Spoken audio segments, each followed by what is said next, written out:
করতে গিয়া নবী ধ্যান করতেন, ধ্যান আল্লাহর ভালোবাসা অর্জনের জন্য সাধনা করতেন। আমার কথাটা বুঝে থাকলে একটু জবাব দেন, বাইতুল্লাহর দাম বেশি নাকি হেরা পাহাড়ের দাম বেশি?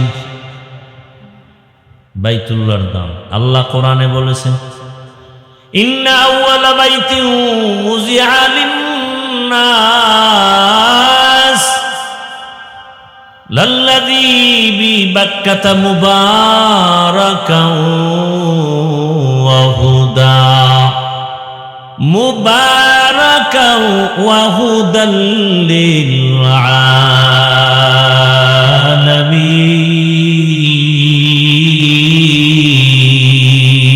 আলামিন।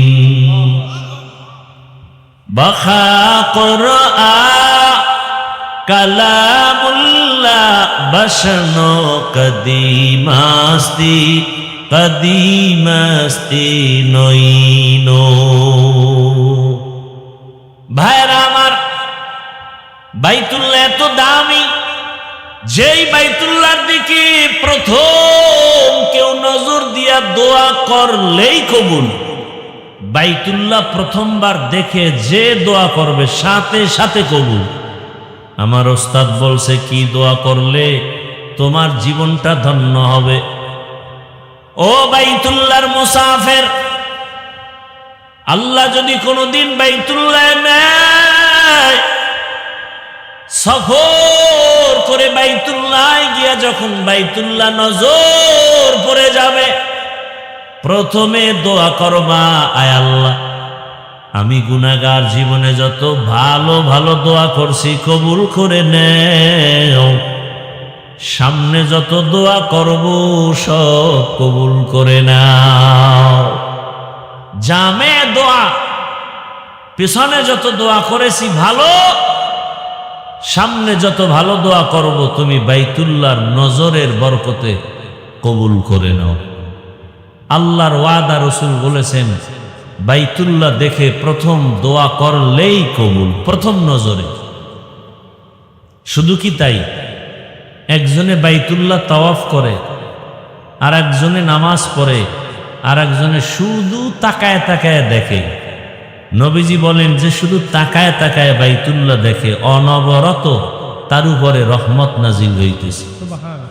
ভাইরা আমার, এমন একটা দামি ঘর জমিনে আর কোথাও নাই। ওই বাইতুল্লাহর এরিয়ায় কেউ যদি ঢুকে একবার বলেন আল্লাহ, 1,00,000 বার আল্লাহ বলার সওয়াব পেয়ে যাবে। ওই বাইতুল্লাহর সীমানায় গিয়া যদি কেউ একটা সিজদা দেয়, 1,00,000 সিজদার সওয়াব পেয়ে যাবে। ওই বাইতুল্লাহর সীমানায় যদি একবার সুবহানাল্লাহ বলে, 1,00,000 বার সুবহানাল্লাহ বলার সওয়াব হবে। কেমন মায়া ওখানে লাগায় রাখছেন আমার আল্লাহ। রহমতের নবী বাইতুল্লাহ ছেড়ে যখন রাতের আধারে দুশ্মন বাধ্য করছে, আর থাকতে দিবে না, আমার আল্লাহ বলে, নবী আপনি হিজরত করে মদিনায় যান। নবী যখন ঘর থেকে বের হইয়া বাইতুল্লাহর সামনে গিয়া দাঁড়াইল, বাইতুল্লাহর ডাক দিয়া কয়, রে বাইতুল্লাহ, তোরে ছেড়ে যেতে মনে চায় না। মনে চায় না কারণ আমার জন্মভূমি। কাফের মুশরিক ওই দুশমনেরা বাইতুল্লাহর দিকে ফিরিয়া নামাজ পড়তেও দেয় না, আমারে বাইতুল মাকদিসের দিকে ফিরিয়া নামাজ পড়তে বাধ্য করে। ওই দুশমনেরা এমন বাধ্য করেছে যে আজ আমার বাইতুল্লাহ ছেড়ে যেতে হয়, কিন্তু মনে চায় না আমি বাইতুল্লাহ ছেড়ে চলে যাই। ও বাইতুল্লাহ, তোর দিকে তাকাইয়া থাকলেই তো সওয়াব। তোর পাশে সিজদা দিলে 1,00,000 সিজদার সওয়াব। মনে চায় না তোর পাথর হজরে আসওয়াদে চুমা দিলে গুনাহ টেনে নেয়। তোর পাশে জমজমের পানি দুনিয়ার সব বিজ্ঞানীর একমত, জমজমের পানির মতো দামি পানি নাই। এমন পানি, দুনিয়ার পানি পান করলে পিপাসা নিবারণ হয়, ক্ষুধা নিবারণ হয় না। জমজমের পানি এত দামি বরকতের পানি, যেই পানি পান করলে শুধু পিপাসা নিবারণ হয় না, ক্ষুধাও নিবারণ হয়ে যায়। শুধু ক্ষুধা নিবারণ হয় না, জমজমের পানি পান করো ইয়াকিনের সাথে, তোমার খানা দানা খেতে হবে না। রহমতের নবী একটা খেজুর, একটু জমজমের পানি পান করে রোজা রাখছেন। জমজমের পানি বরকতি পানি। হাজার হাজার হাজার বছর ওই কূপের থেকে crore crore million trillion billion পানি, হাজি লিটার পানি হাজিরা নিয়ে যায়, কমেও না বাড়েও না। কি মদিনাবাসী, আল্লাহর কুদরত কি! মদিনায় পাইপ দিয়া পানি নেবে, পাইপ। কি পানি? কিন্তু পানি যায় না, এখন গাড়ি দিয়ে নেয়, ড্রাম ভর্তি করে নেয়। কেমন আল্লাহর কুদরত! সাহাবায়ে কেরাম জিজ্ঞাসা করলেন, ইয়া রাসূলুল্লাহ, জমজম কূপের নিচের সম্পর্ক কোথায়? মাটির সাথে? নবী বলেন, হাউজে কাউসারের সাথে। হাউজে কাউসারের সাথে জমজমের সম্পর্ক।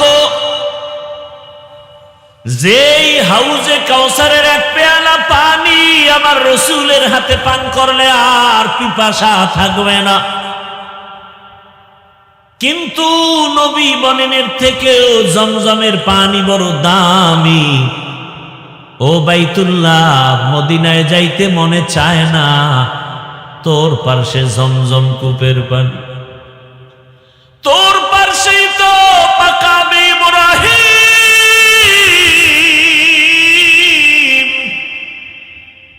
যেই পাথরে আজ ইব্রাহিম নবীজির পায়ের ছাপ লাগানো আছে। সুবহানাল্লাহ না? বেশি করে বিড়ি টানো, তো ঘুমের ভিতরে মক্কা দেখবা। সুবহানাল্লাহ বলার মতো মন নাই, ও মুখের মধ্যে সারাদিন বিড়ি, গালি, গীবত, শিকায়াত। একই জায়গা দিয়ে সুবহানাল্লাহ আইতে তো সময় লাগে, কতগুলো রাস্তা পার হয়ে আইতে হয়। গীবতের গেট লাগানো, মিথ্যার গেট লাগানো, এটি ধাক্কাইয়া ধক্কাইয়া সুবহানাল্লাহ বাইরে দিতে তো অনেক সময়। আর নিজেরে মহাপণ্ডিত মনে করে। আল্লাহ হেদায়াত দান করুন। ওগো নবীর উম্মতেরা,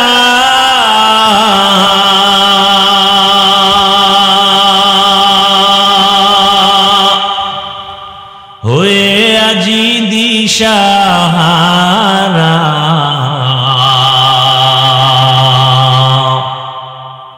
কোরআন হাদিসের চলো যখন যাহা চায় মনে,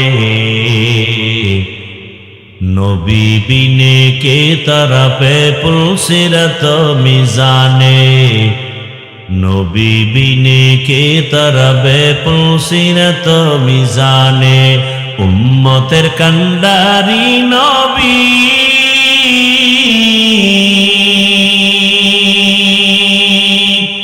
কাঁদছেন উম্মতের লাগি, এখনো কাঁদেন নবীজি শুয়ে মদিনার পানে, নবী বিনে কে তরবে পুলসিরত মিজানে, নবী বিনে কে তরবে পুলসিরত মিজানে, নবী আমার জীবন ভরে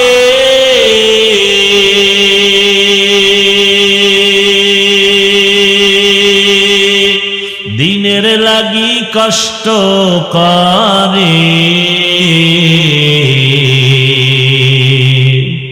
দান দান শহীদ করিলেন উহুদেরই ময়দানে,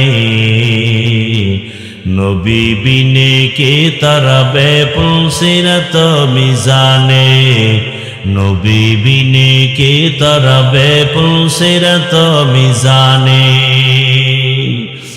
ইমামুল আউয়ালিন আখিরিন বহরে সদকা রহমাতাল লিল আলামিন, সৈয়দুল কওনাইন খতমুল মুরসালিন, আখির আমদ বুদে ফখরুল আউয়ালিন, শুদ ওজুদাস রহমাতাল লিল আলামিন, মসজিদে উশুদ হামারা এ জমিন। ইনদাল্লাহি আতকাকুম, আল্লাহর কাছে সব থেকে দামি কোনো পীর না, কোনো ফকির না, কোনো পাগড়িওয়ালা না, চেহারা সুন্দরওয়ালা না, টাকাওয়ালা না। আল্লাহ বলেন আমার কাছে একমাত্র দামি যার ভেতরে থাকবে তাকওয়া, হারকে দারাত, খৌফে হকদার, দিল মাদাম, জন্নতুল মাওয়া দেহদ উরা মাকাম, জুজবা হকচি জে মখাজ ইনসুজা, ফজলে উআ মস্তে দর জুমলা জাহা। তাকওয়া বড় দামি এক সম্পদ। আল্লাহ বারবার নবীকেও বলেন, হে নবী যার কোনো গুনাহ নাই, নবীজির গুনাহ আছে? আল্লাহ সেই নবীকে বলেন, সে নবীর জন্য আল্লাহ নিজে আশিক। সব নবী রাসূল আমার আল্লাহ তাআলার আশিক, আর আমার আল্লাহ শুধুমাত্র মুহাম্মদের আশিক। সেই নবীকে আল্লাহ বলেন, নবী আপনিও তাকওয়া অর্জন করেন। ইয়া আইয়ুহান নাবিয়্যুত্তাকিল্লাহ ওয়ালা তুতিইল কাফিরিনা ওয়াল মুনাফিকিন।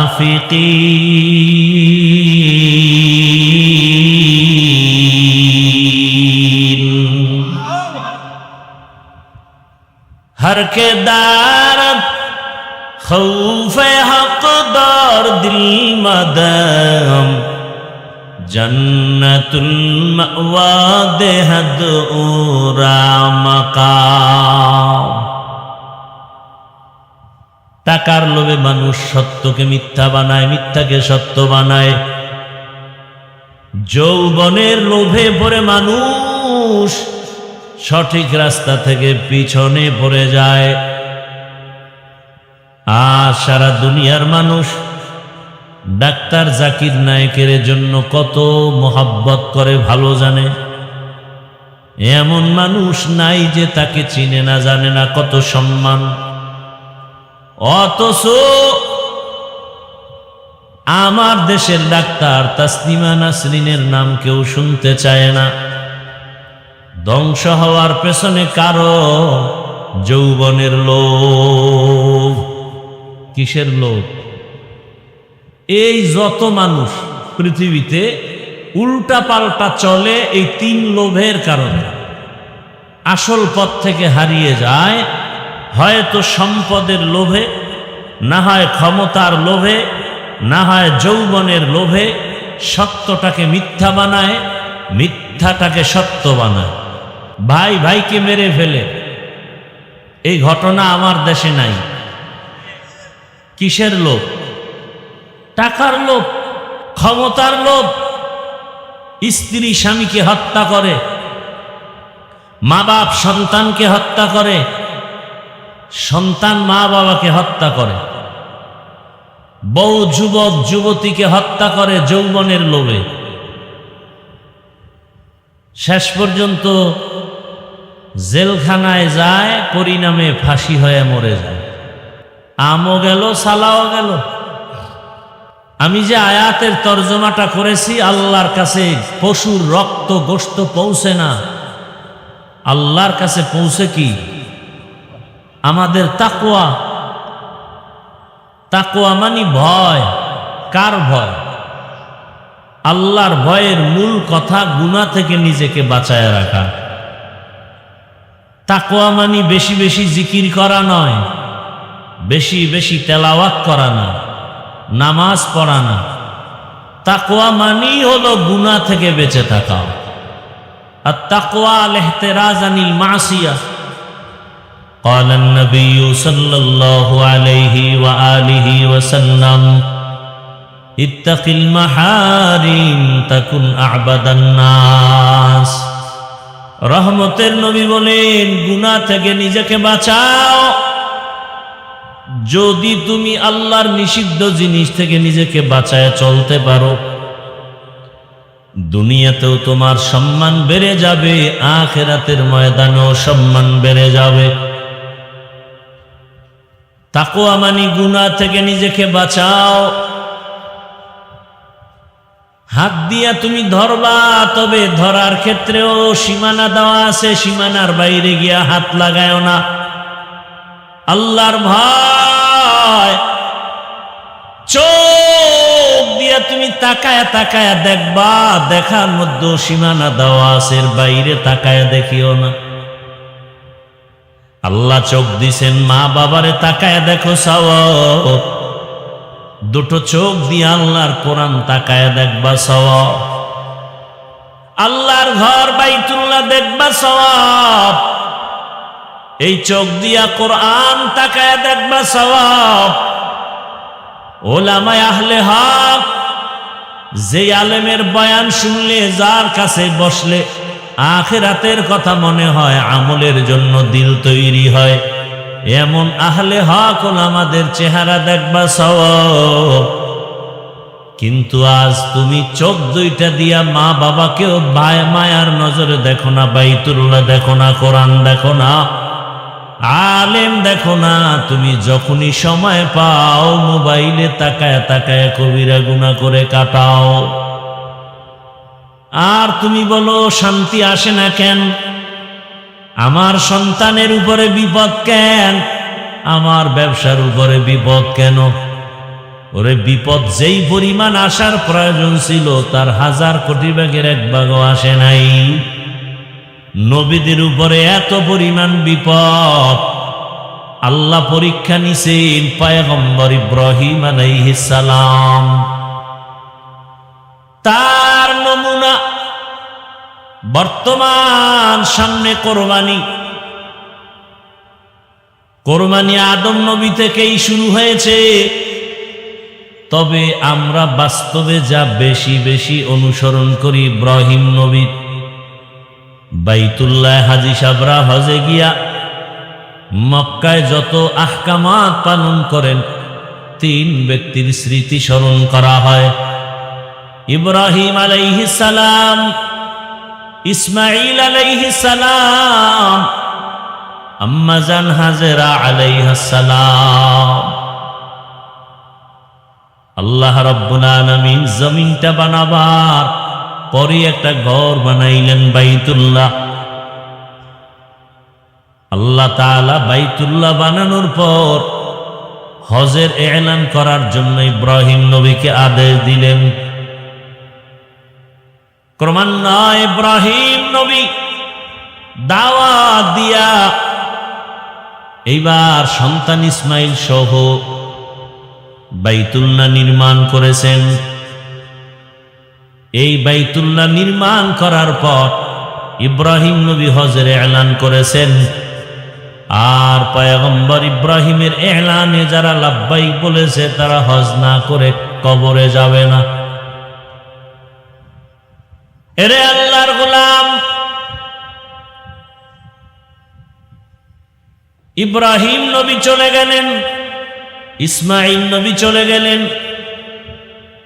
শেষ পর্যায়ে ঈসা নবীর আগমন। ঈসা নবী আল্লাহ তাআলা আকাশে উঠায় নিলেন। ঈসা নবী বিদায়ের পরে রহমতের নবীর মাঝখানে 500 বছর পর্যন্ত কোনো নবী নাই। মানুষগুলো আল্লাহর ইবাদত বাদ দিয়া সব মূর্তি পূজায় লিপ্ত হয়ে গেল। শুধু তাই না, বাইতুল্লাহর মধ্যে 360টা মূর্তি ঢুকায়া দিল। মূর্তি পূজা শুরু হয়েছে। আদম আলাইহিস সালাম জমিন থেকে বিদায় হওয়ার 600 বছর পরে দুনিয়াতে এমন এক পর্যায় হলো, ইবলিসের ধোকায় পড়ে মানুষ মূর্তি পূজা শুরু করলো।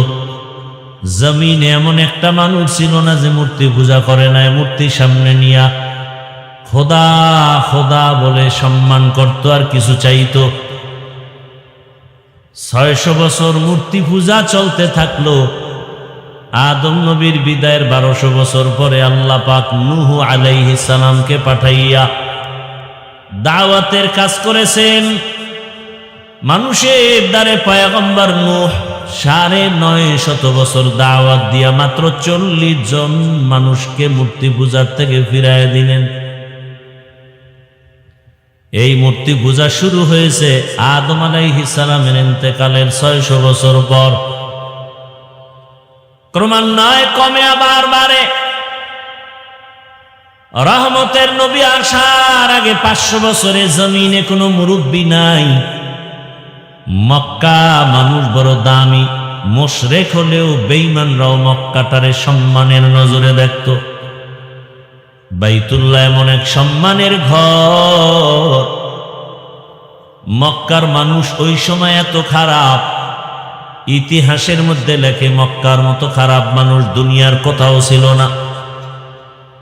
এত খারাপ, এরা নিজেরা নারী আর পুরুষ উলঙ্গ হয় বাইতুল্লাহ তাওয়াফ করে।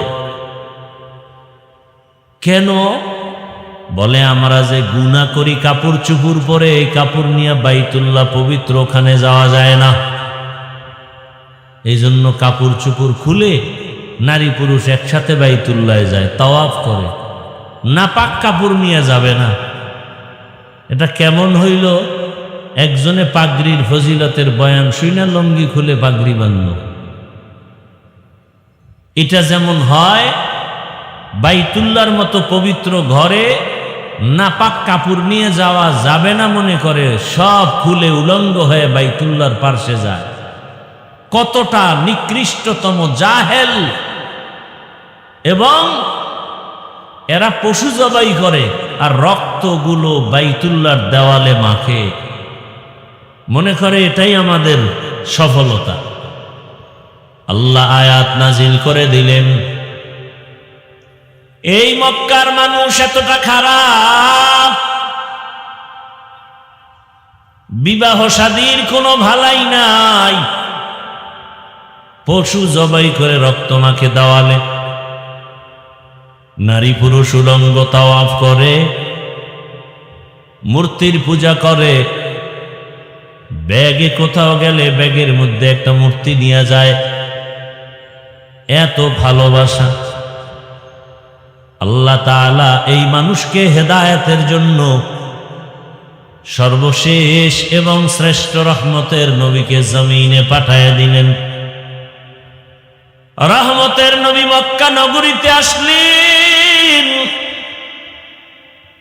পরিবর্তন শুরু হয়ে গেল। 1000 বছর পর্যন্ত যে অগ্নি জ্বলতেছিল পারস্যের, সে আগুন নিভে গেল অটোমেটিক। রহমতের নবী আসছেন, দুনিয়ায় রহমতের বাতাস বইতে শুরু হয়ে গেল। খবর শুনে আবু লাহাব তার দাসী, তার বাদীকে আজাদ করে দিল, মুক্ত করে দিল। রহমতের নবী আসছেন। আস্তে আস্তে নবী বড় হতে লাগলেন।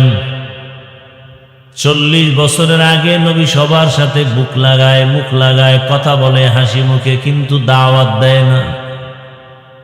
দীর্ঘ 40 বছর পর্যন্ত রহমতের নবী কালেমার দাওয়াত দেন না, নামাজের দাওয়াত নাই, রোজার দাওয়াত নাই। নবী এই টাইমে বেশিরভাগ সময় বাইতুল্লাহর দূরে একটা পাহাড় আছে, হেরা পাহাড়,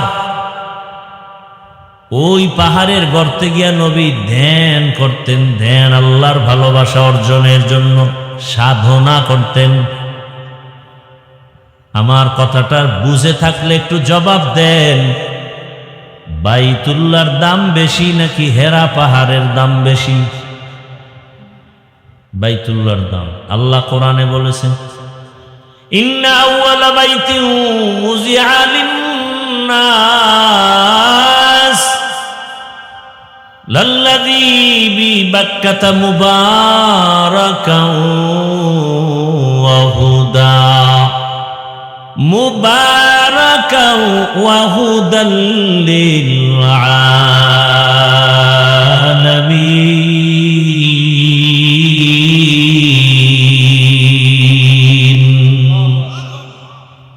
বাখা কুরআ কালামুল্লাহ বশনো কদিমাস্তি কদিমাস্তি নইনো।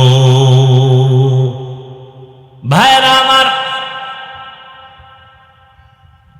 বাইতুল্লাহ এত দামি, যেই বাইতুল্লাহর দিকে প্রথম কেউ নজর দিয়া দোয়া করলেই কবুল। বাইতুল্লাহ প্রথমবার দেখে যে দোয়া করবে সাথে সাথে কবুল। আমার ওস্তাদ বলছে কি দোয়া করলে তোমার জীবনটা ধন্য হবে।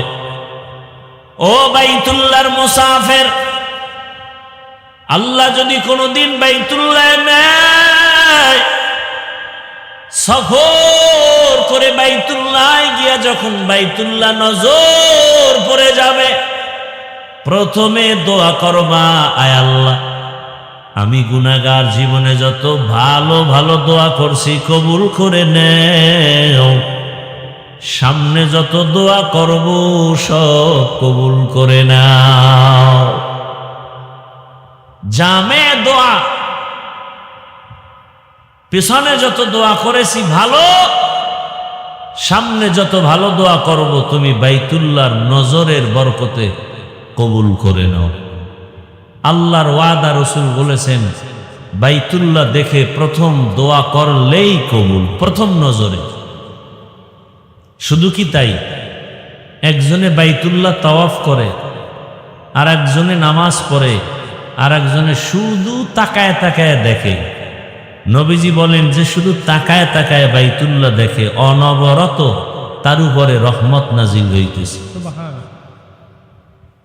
ভাইরা আমার, এমন একটা দামি ঘর জমিনে আর কোথাও নাই।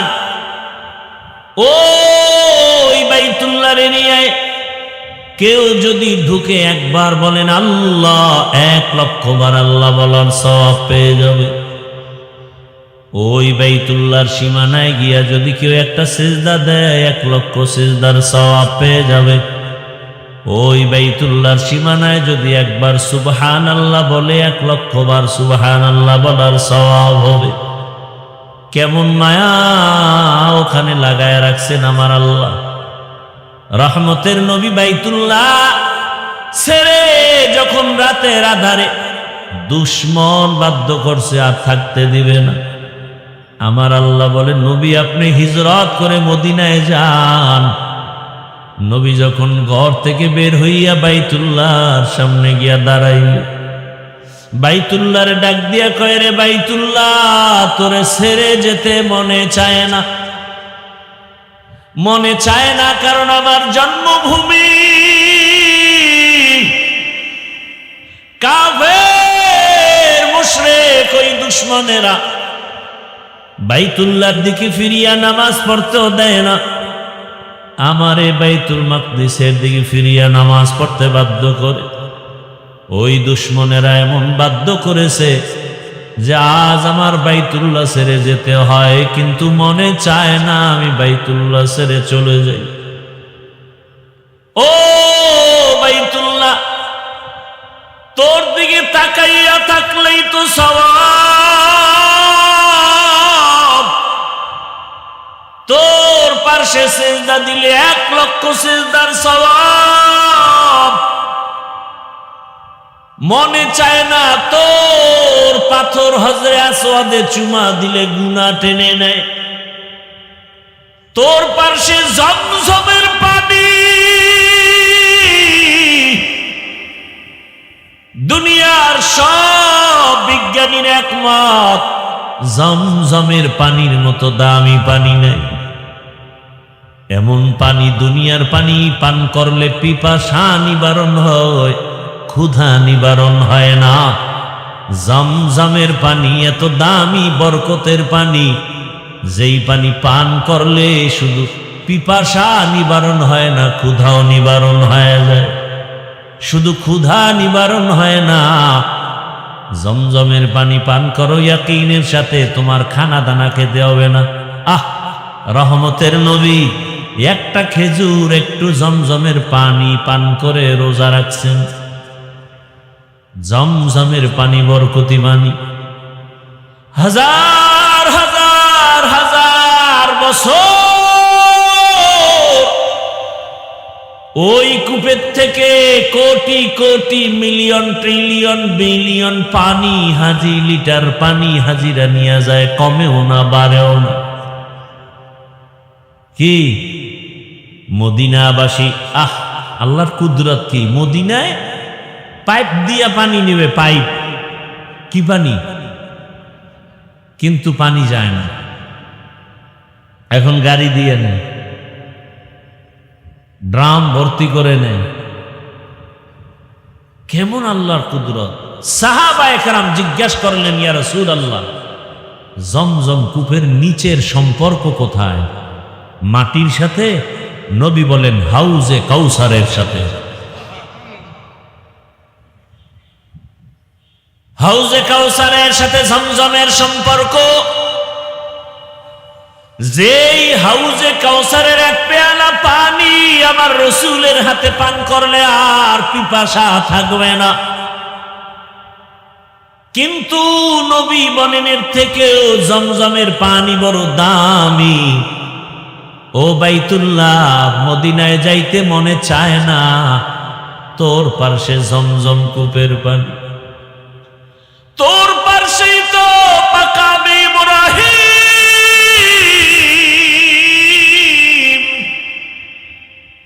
যেই পাথরে আজও ইব্রাহিম নবীজির পায়ের ছাপ লাগানো আছে। সুবহানাল্লাহ। না বেশি করে বিড়ি টানো তো ঘুমের ভিতরে মক্কা দেখবা। সুবহানাল্লাহ বলার মতো মন নাই, ও মুখের মধ্যে সারাদিন বিড়ি, গালি, গীবত, শেখায়া। তো একই জায়গা দিয়ে সুবহানাল্লাহ আইতে তো সময় লাগে, কতগুলো রাস্তা পার হয়ে আইতে হয়। গীবতের গেট লাগানো, মিথ্যার গেট লাগানো, এটি ধাক্কাইয়া ধক্কাইয়া সুবহানাল্লাহ বাইরে তো অনেক সময়। আর নিজেরে মহাপণ্ডিত মনে করে। আল্লাহ হেদায়াত দান করুন। ওগো নবীর উম্মতেরা,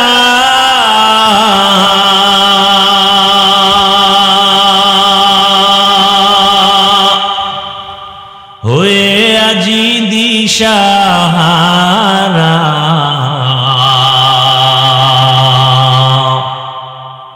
কোরআন হাদিসের চলো যখন যাহা চায় মনে, নবী বিনে কে তরফে পুলসিরত মিজানে, নবী বিনে কে তরফে পুলসিরত মিজানে, উম্মতের কান্ডারি নবী,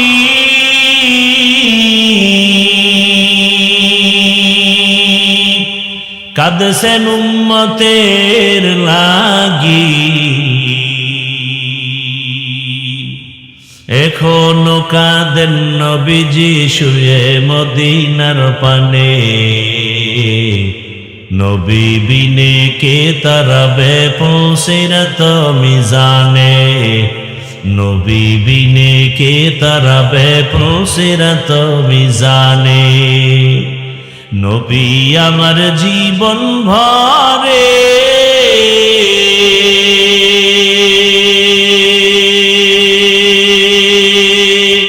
দিনের লাগি কষ্ট করে, দান দান শহীদ করিলেন উহুদেরই ময়দানে, নবী বিনে কে তরবে পুলসিরত মিজানে, নবী বিনে কে তরবে পুলসিরত মিজানে, ইমামুল আউয়ালিন আল আখিরিন বহরে সদকা রহমাতাল লিল আলামিন সাইয়্যিদুল কাউনাইন খাতমুল মুরসালিন আখির আমদ বুদে ফখরুল আউয়ালিন শুধু ওজুদাস রহমাতাল লিল আলামিন মসজিদে উশুদ হামারা এ জমিন। রহমতের নবী বাইতুল্লাহরে বেশি ভালোবাসছেন। কেমন যেন বাইতুল্লাহ থেকে মদিনায় যাইতেছিলাম, মনটার আকর্ষণ বাইতুল্লাহর দিকেই বারবার নজর করে যায়। এরে নবীরা আশেক, ওই বাইতুল্লাহ এত দামি, যার দিয়ে তাকাইলে সওয়াব। আমি কালকে আমার এক কলিজার টুকরা, আমার মুরব্বী আল্লাহওয়ালা, তাকে বললাম, হুজুর আমি অসুস্থ, কিন্তু ঔষধ খাইতেছি, ব্যাংকক পর্যন্ত গেলাম, কিন্তু ভালো লাগে না। বলে কেন? আমি বললাম, আমি প্রতি বছর বাইতুল্লাহ যাই, আমার 1000 কোটি % বিশ্বাস অন্তরে জমা হয়েছে। আমি যতবার বাইতুল্লাহ গেছি, আসার পরে তেমন ঔষধ খেতে হয় না। আমার মনে চায় আমি বারবার বাইতুল্লাহ যাই। আমি বাইতুল্লাহ যাইয়া ওই হজরে আসওয়াদ পাথর আর দরজার মাঝখান জায়গাটা দোয়া কবুলের জায়গা, মুলতাজাম। আল্লাহ রসুল বলে, ওই জায়গায় বুকটা লাগাইয়া মালিকের ডাক দিবে,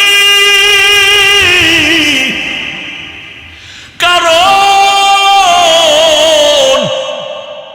ওই জায়গায় ইব্রাহিম নবীর বুকটা লাগানো আছে, ইসমাইল নবীর বুক লাগানো আছে, কত নবী, কত রসূল, আল্লাহর কত প্রিয় বান্দার বুকে চাপ লাগানো ওখানে। ওই বাইতুল্লাহর দরজা আর হজরে আসওয়াদ পাথরের মাঝখান জায়গায় বুকটা লাগা ডাক দিবি, ও দয়ার মালিক, আমারে এমন রোগে পাইছে যার ঔষধ নাই, তুমি মুক্তি করে দাও। আমি খোদার কসম করে বলি, এই 2-3 বছর আমি বাইতুল্লাহ যাইয়া আসি, আমার ঔষধ খাওয়া লাগে না, তেমন অসুস্থ হই না। কিন্তু আমার মনে চায় আমি ব্যাংকক পর্যন্ত ঘুরেছি, আর জীবনে কোথাও ডাক্তার দেখাইতে যাব না। হুজুর আপনি একটু দোয়া করে দেন, আমি যেন হাজিরা দিতে গিয়া প্রত্যেকবার আমার মাওলার ঘরে গিয়া হাজিরা দিয়ে বলতে পারি, লাব্বাইক আল্লাহুম্মা লাব্বাইক, লাব্বাইক লা শারীকা লাক লাব্বাইক, ইন্নাল হামদা ওয়ান নি'মাতা লাক ওয়াল মুলক লা শারীকা লাক। ও বান্দরবন জেলার টাকাওয়ালা, ও ধনী ব্যবসায়ী বাবারা, চাকরিজীবীরা, কিসের টাকার ধান্দায় পড়ে আছো? ওই বাইতুল্লাহ যদি একবার যাইতে পারতা, দেখতা কি মজা। ওই বাইতুল্লাহর সাথে একটু যদি বুকটা লাগাইতে পারতা, বুঝতা কেমন মজা। এখন তোমাকে বুঝানো যায় না, টাকা আছে, কত গরিবরা কাঁদে বাইতুল্লাহ যাবে, টাকার অভাবে যেতে পারে না। আর আল্লাহ তোমাকে কত টাকা দিয়েছে, আমার জানা মতে কত ঢাকার হাজিওয়ালারা আছে, টাকাওয়ালা, নিজেও বাইতুল্লাহ যায়, রমাজানেও যায়, হজেও যায়, আবার শত শত গরিবদেরকে বাইতুল্লাহর উমরায় পাঠায়, হজে পাঠায়। আছে না নাই? ও যুবক, তুমি ভাবতেছো তোমার টাকা নাই, কেমনে যাইবা? 5 বেলার নামাজ পড়ে একটু মাওলারে বলতে থাকো, ও আল্লাহ তুমি বাইতুল্লাহ না দেখাইয়া মরণ দিও না। আল্লাহর কসম টাকা লাগবে না, বিনা টাকায় বাইতুল্লাহ পৌঁছতে পারবা। ওরে 1 মিনিট চক্ষু বন্ধ করে বাইতুল্লাহর কথা ভাবলে চোখে পানি। ওই বাইতুল্লাহর ইমামদের একটু তেলাওয়াতের আওয়াজ পাইলেই পাগল হইয়া যাই। বাইতুল্লাহর ইমামদের তেলাওয়াত শুনিস, এই কপাল পোড়া মোবাইলওয়ালারা, গান শুনিস না, ইমামের তেলাওয়াত শোন।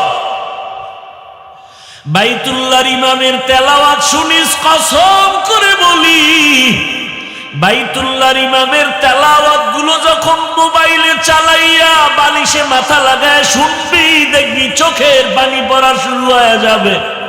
একদিন তুই নিজেই তেলাওয়াত শুনতে শুনতে বলবি আর গান শুনবো না, বাইতুল্লাহর তেলাওয়াত শুনবি। আমরা যারা বাইতুল্লাহ গেছি, আমার কথা আমি বলি আল্লাহর কসম, যখনই তেলাওয়াতটার আওয়াজ কানে আসে মনে হয় ডানা থাকলে উড়িয়া চলে যাইত। ওই বাইতুল্লাহ কেমন দামি ঘর! রহমতের নবী বলে, রে বাইতুল্লাহ, মদিনায় যাইতে মনে চায় না, আমার বংশের দুশ্মনেরা বাধ্য করলো। তোর পাশেই তো মাকামে ইব্রাহিম। ও বাইতুল্লাহ, কেমনে মদিনায় যাব? তোমার কাছেই তো হেরা পাহাড়, যেখানে আমি দীর্ঘ বছর ধ্যানে সময় কাটাইছি। ও বাইতুল্লাহ, তোমার ছেড়ে যেতে মনে চায় না, তোমার পাশেই তো ওই জাবালে আবু কুবাইস, যেই পাহাড়ে উঠিয়া ইব্রাহিম নবী হজের এলান করেছিলেন। ও বাইতুল্লাহ, তোমার পাশেই তো পাহাড় আছে জবালে রহমত, যেই পাহাড়ে আদম নবী দোয়া করছেন, আমার মাওলা ডাইরেক্ট ক্ষমার ঘোষণা দিয়ে দিছেন। ও বাইতুল্লাহ, তোমার পাশেই তো জাবালে নূর, যেই জাবালে নূরের মধ্যে আমি সময় কাটিয়েছি। ও বাইতুল্লাহ, মনে চায় না ছেড়ে যাইতে। নবী এভাবে কান্না করে করে করে করে যখন হিজরত করতে রওনা, মালিক বলছে যাওয়াই লাগবে। যখন বের হয়, নবীজি বাইতুল্লাহ থেকে বের হইয়া যেই রাস্তায় যায়, ওই রাস্তাটাকে আজও সৌদি আরব যারা উমরা হজে যাবেন, ওটার নাম তরিকে হিজরা। হিজরা রোড, হিজরতের রোড। আমি 13 সালে হজে গিয়া ওই হিজরা তরিকে হিজরার একটা নরমাল হোটেলে ছিলাম। নবীজি যায়, কিছু দূর যায়, আবার পিছনে তাকায়, বাইতুল্লাহর বড় ভাই। নবী আবার সামনে হাঁটে, আবার পেছনে তাকায়, বাইতুল্লাহর মায়া। বেনামাজি হইও না রে বাবা। আমি কিন্তু এখানে এতক্ষণ বয়ান করি, একজনকেও বলি না আমার মতো টুপিওয়ালা হুজুর হয়ে যাও। আমি একবারও বলি না আমার মতো হুজুর হও, মাদ্রাসায় যাও, স্কুল বাদ দাও। আমি একবারও বলি না তাবলিগে যাও, পীরের কাছে যাও। আমি সারা বাংলাদেশে ঘুরে ঘুরে পাও ধরে ধরে বলি, বাবা চাকরি করো, পুলিশ, র্যাব, আর্মি, বিডিআরের চাকরি করো, ব্যবসা করো, বাধা নাই। তবে তুমি ওখানে থাইকা রসুলের আদর্শের মালা গলায় লাগাও, 5 ওয়াক্ত নামাজ আদায় করো। তোমার মতো কত যুবক তাকায় দেখো, স্কুলে পড়ে, কলেজে পড়ে, 5 ওয়াক্ত নামাজি আছে না নাই? বলো বাবা, তুমি কেন পারবা না? তোমার মতো যুবক তাকায় দেখো, র্যাব, আর্মি, পুলিশ, বিডিআরের চাকরি করে, নামাজ আদায় করে। ও বাবা, তোমার মতো চাকরিজীবী চাকরি করে, ব্যবসা করে, নামাজ ছাড়ে না।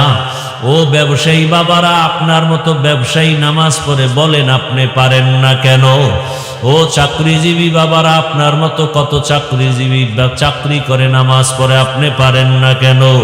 ও আমার কলিজার যুবক বাবারা, তোমার মতো যুবক স্কুল কলেজে পড়ে, লেখাপড়া করে, নামাজ পড়ে, তুমি পারো না কেন? ও ড্রাইভার বাবারা, তোমার মতো কত ড্রাইভার ড্রাইভারি করে, আজান হলে নামাজে দাঁড়ায়, তুমি পারো না কেন? ও পর্দার আড়ালের আম্মা জানেরা, বোনেরা, আপনার মতো কত মা, কত বোন এখনো আছে পর্দা করে, নামাজ পড়ে, স্বামীর মাল হেফাজত করে, আপনারা পারেন না কেন? আপনাদের এত সম্মান, আপনারা তো নবীদের মা, আপনারা তো সাহাবায়ে কেরামদের মায়ের মতোই মা। এই দুনিয়ায় নবী হতে পারেন নাই, মায়েরা তবে নবীদের মা হয়েছেন। এ দুনিয়ায় সাহাবী সাহাবিয়ার মতো নারী আপনারা। খাদিজা রাদিয়াল্লাহু আনহার মতো নারী, ফাতেমা রাদিয়াল্লাহু আনহার মতো নারী, আয়েশা রাদিয়াল্লাহু আনহার মতো নারী। ও পর্দার আড়ালের আম্মা জানেরা, আপনার ছেলেটাকে আপনি ডাক্তার বানাবেন, প্রফেসর বানাবেন, ইঞ্জিনিয়ার বানাবেন, বাধা নাই। তবে আমার দাবি একটাই, ডাক্তার জাকির নায়েকের এত সুনাম কেন? টাকার কারণে, ক্ষমতার কারণে নয়, নবীজির আদর্শের কারণে। আপনার সন্তান ডাক্তার হবে, নেককার, নামাজি, পর্দাওয়ালা। আপনার সন্তান ডাক্তারিও করবে, নামাজ পড়বে, কোরআন তেলাওয়াত করে মা বাবার জন্য দোয়া করবে। ও যুবক বাবা, তুমি ডাক্তার হও, প্রফেসর হও, ইঞ্জিনিয়ার হও, বাধা নাই। তবে মা বাবার দোয়া নিয়া, শিক্ষকের দোয়া নিয়া, উলামায়ে কেরামের দোয়া নিয়া, নবীজির আদর্শ মেনে চলবা, জীবনটা ধন্য হয়ে যাবে। ওই বাইতুল্লাহর দিকে আগাইতে থাকো। আজকে তো তুমি চোখ বন্ধ অন্ধের মতো সেজদা দাও, বাইতুল্লাহ সামনে নাই। যেদিন বাইতুল্লাহর সামনে গিয়ে একটা সেজদা দিবা, মনে হয় যেন তোমার জীবনের শ্রেষ্ঠ সেজদা হবে। আজকে তুমি নামাজে দাঁড়াও, বাইতুল্লাহ সামনে দেখো না। আল্লাহ যদি কবুল করেন, বাইতুল্লাহ সামনে নিয়ে যেদিন নামাজে দাঁড়াইবা, দেখবা আজকে নামাজে দাঁড়াইলে মন বসে না, সেদিন চোখ থেকে পানি পড়া শুরু হয়ে যাবে। এত কান্না, এত কান্না। ওই বাইতুল্লাহ বড় দামি। আল্লাহ পাক রব্বুল আলামিন ওই নবীকে বিজয়ের বেশে আবার বাইতুল্লাহ ফিরাইয়া দিলেন। ওই বাইতুল্লাহ বড় দামি ঘর। ওই বাইতুল্লাহর জিয়ারতের জন্য হাজিরা দৌড়াচ্ছে। কিছুদিন পরেই যখন শুরু হয়ে যাবে, হাজি সাহেবরা হজ করতে যাবে, আরাফার ময়দানে যাবে। আরে 24টা ঘন্টাই কান্না করে লাব্বাইকের আওয়াজ দেয়। নবী বলেন, যারা তোমরা হজে যাইতে এখনো পারো নাই, ওই হাজিদের নমুনা নিজের মধ্যে ঢুকাও। আল্লাহ চায় হাজি সাহেবরা যখন হজের মাস শুরু হয়ে যাবে 1 তারিখ, ওই হাজি সাহেবরা নখ কাটবে না, চুল কাটবে না। আল্লাহর আইন হয়ে গেছে। ও কোরবানি করনেওয়ালারা, তুমি যদিও হজ করতে পারো নাই, হাজিদের নমুনায় তুমিও চুল কাটিও না, নখ কাটিও না কোরবানির আগে। আমার আল্লাহ তোমাকে দেখে একটু মোহাব্বত করবে, মোহাব্বতের নজরে তাকাবেন। ওরে আল্লাহর বান্দারা, এই কোরবানি তো পশু কোরবানি না, আসল কোরবানি তোমার জীবনের ভালোবাসার কোরবানি। আমার আল্লাহ চায় তোমার আমার দিলের কোরবানি। আজকে দেখা যায় মানুষ 20,000 টাকা, 30,000 টাকা দিয়ে গরুতে ভাগ হয়। 500 টাকা লাগলেও দেয়, কিন্তু 100 টাকার লোভে চামড়াটা কওমি মাদ্রাসায় দিতে চায় না। আছে না নাই? বলে গেলাম চ্যালেঞ্জ দিয়ে, পৃথিবীতে যত সেবা সংস্থা আছে, শ্রেষ্ঠ কল্যাণমূলক, জনকল্যাণমূলক সেবা সংস্থার নাম কওমি মাদ্রাসা। অনুরোধ করে বলবো, ওই কওমি মাদ্রাসায় যদি আপনার যাকাতের অংশ দেন, আপনি যদি কোরবানির চামড়া দেন, ফ্রি দিবেন, ডবল সওয়াব, ডবল সওয়াব, ডবল সওয়াব। আর এর বিরোধিতা যারা করবে, ওদের অন্তর নষ্ট, ওদের আকল নষ্ট, ওদের ঈমান আমল নষ্ট। ফ্রি দিবেন, 20,000 30,000 টাকা দিয়ে ভাগ হতে পারেন কোরবানির অংশে। 200-100 টাকা ছেড়ে চামড়াটা আল্লাহর রাস্তে দিবেন। এখন তো সিন্ডিকেট চলতেছে চামড়ার জগৎ নিয়া। অনেক মাদ্রাসাওয়ালারা কালেকশন করবে না বলেছেন, কিন্তু অনুরোধ করে বলছি, আল্লাহর ওয়াস্তে ফি সাবিলিল্লাহ কওমি মাদ্রাসার এতিম ফান্ডে আপনারা এটা দিবেন।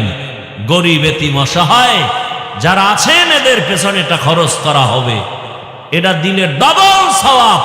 1 সওয়াব গরিব এতিমের হক আদায় করা হবে, আর 1 সওয়াব হলো এলমে দ্বীন ওরা শিখে, কোরআন হাদিস শিখে, এই এলেমের সহযোগিতা করা হবে। কয় সওয়াব? কি ডিস্টার্ব কেন বাবা? ডবল সওয়াব। আর এর বিরোধিতা যারা করবে এদের অন্তর খারাপ। আল্লাহ হেদায়াত দান করুন। লা ইয়ানালাল্লাহা লুহুমুহা ওয়ালা দিমাউহা ওয়ালাকিন ইয়ানালুহুত তাকওয়া মিনকুম।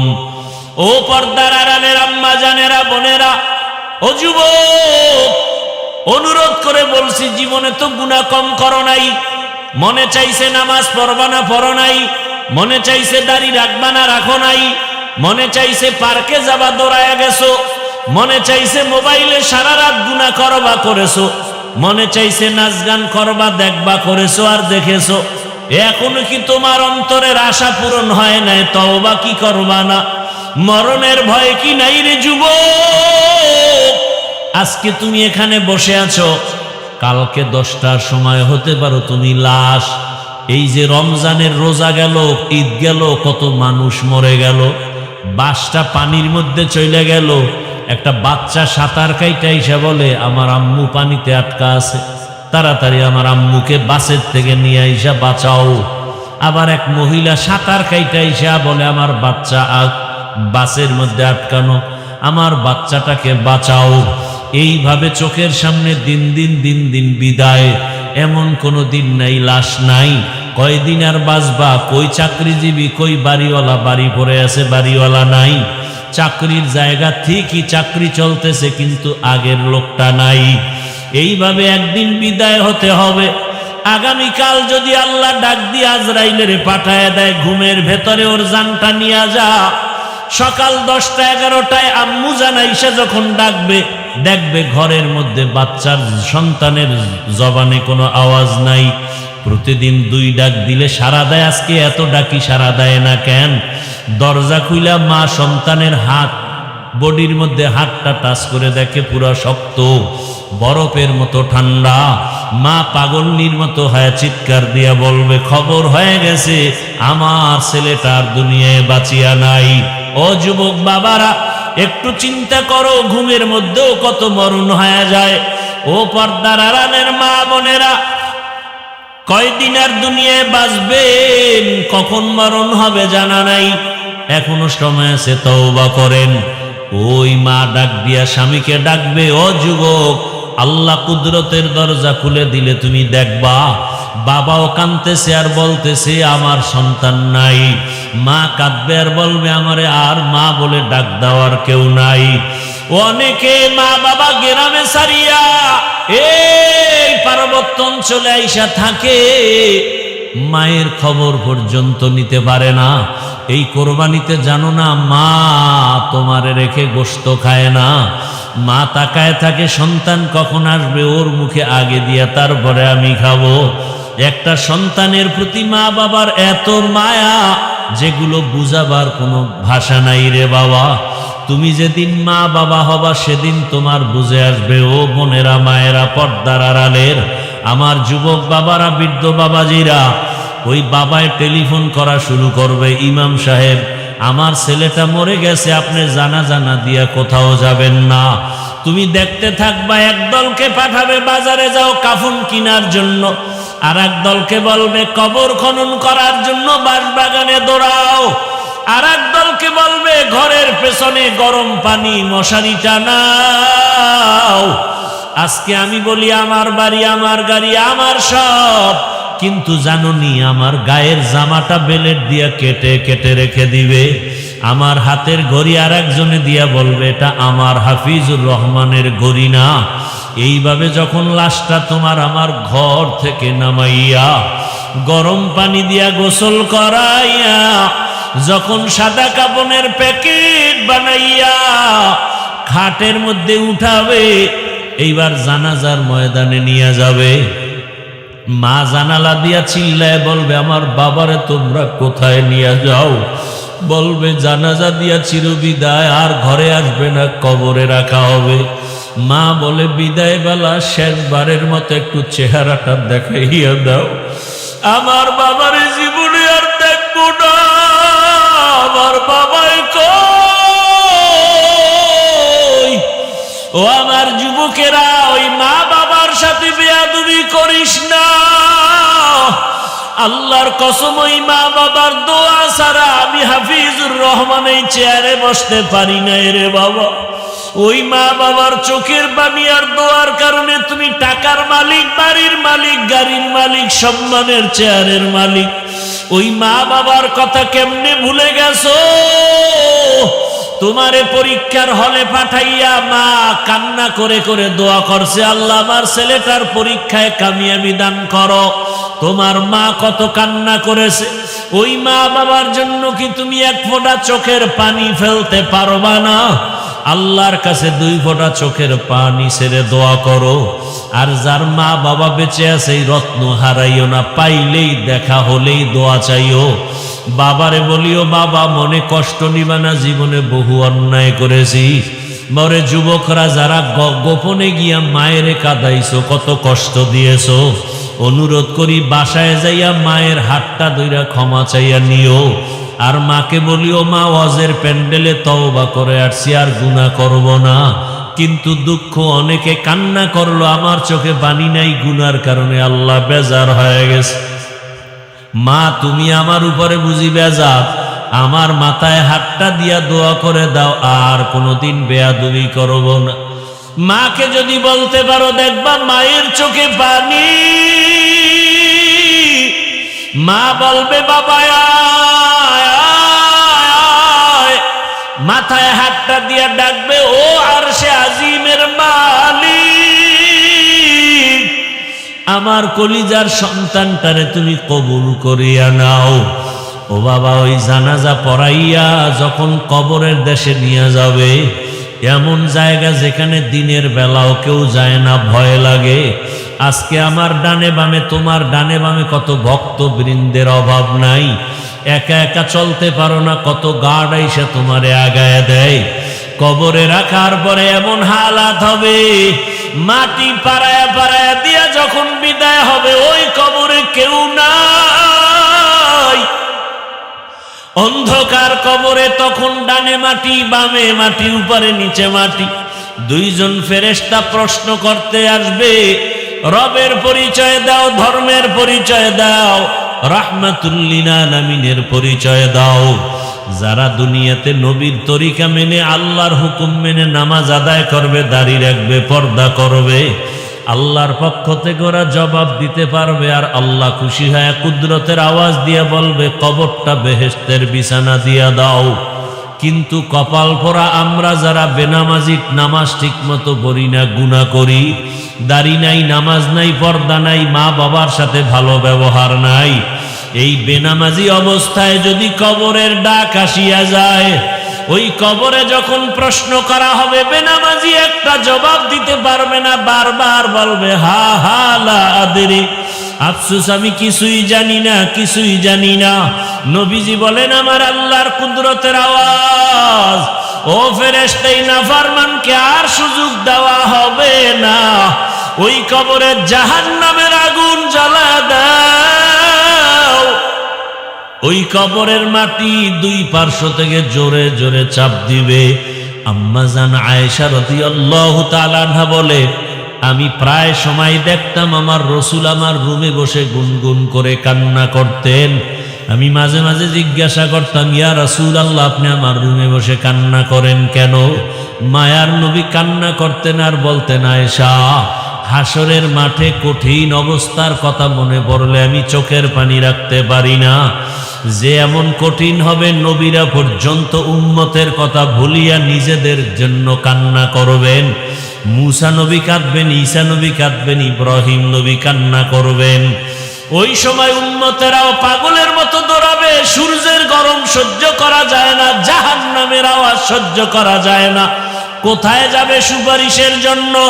যেখানে যাবে নিরুপায় হয়ে যাবে, ব্যর্থ হইয়া সর্বশেষ এরা মুহাম্মদের তালাশ করবে, কোথায় পাওয়া যায়। আম্মা জান আয়েশা বলেন, ইয়া রাসূলুল্লাহ, কঠিন সময় আপনাকে কোথায় পাওয়া যাবে?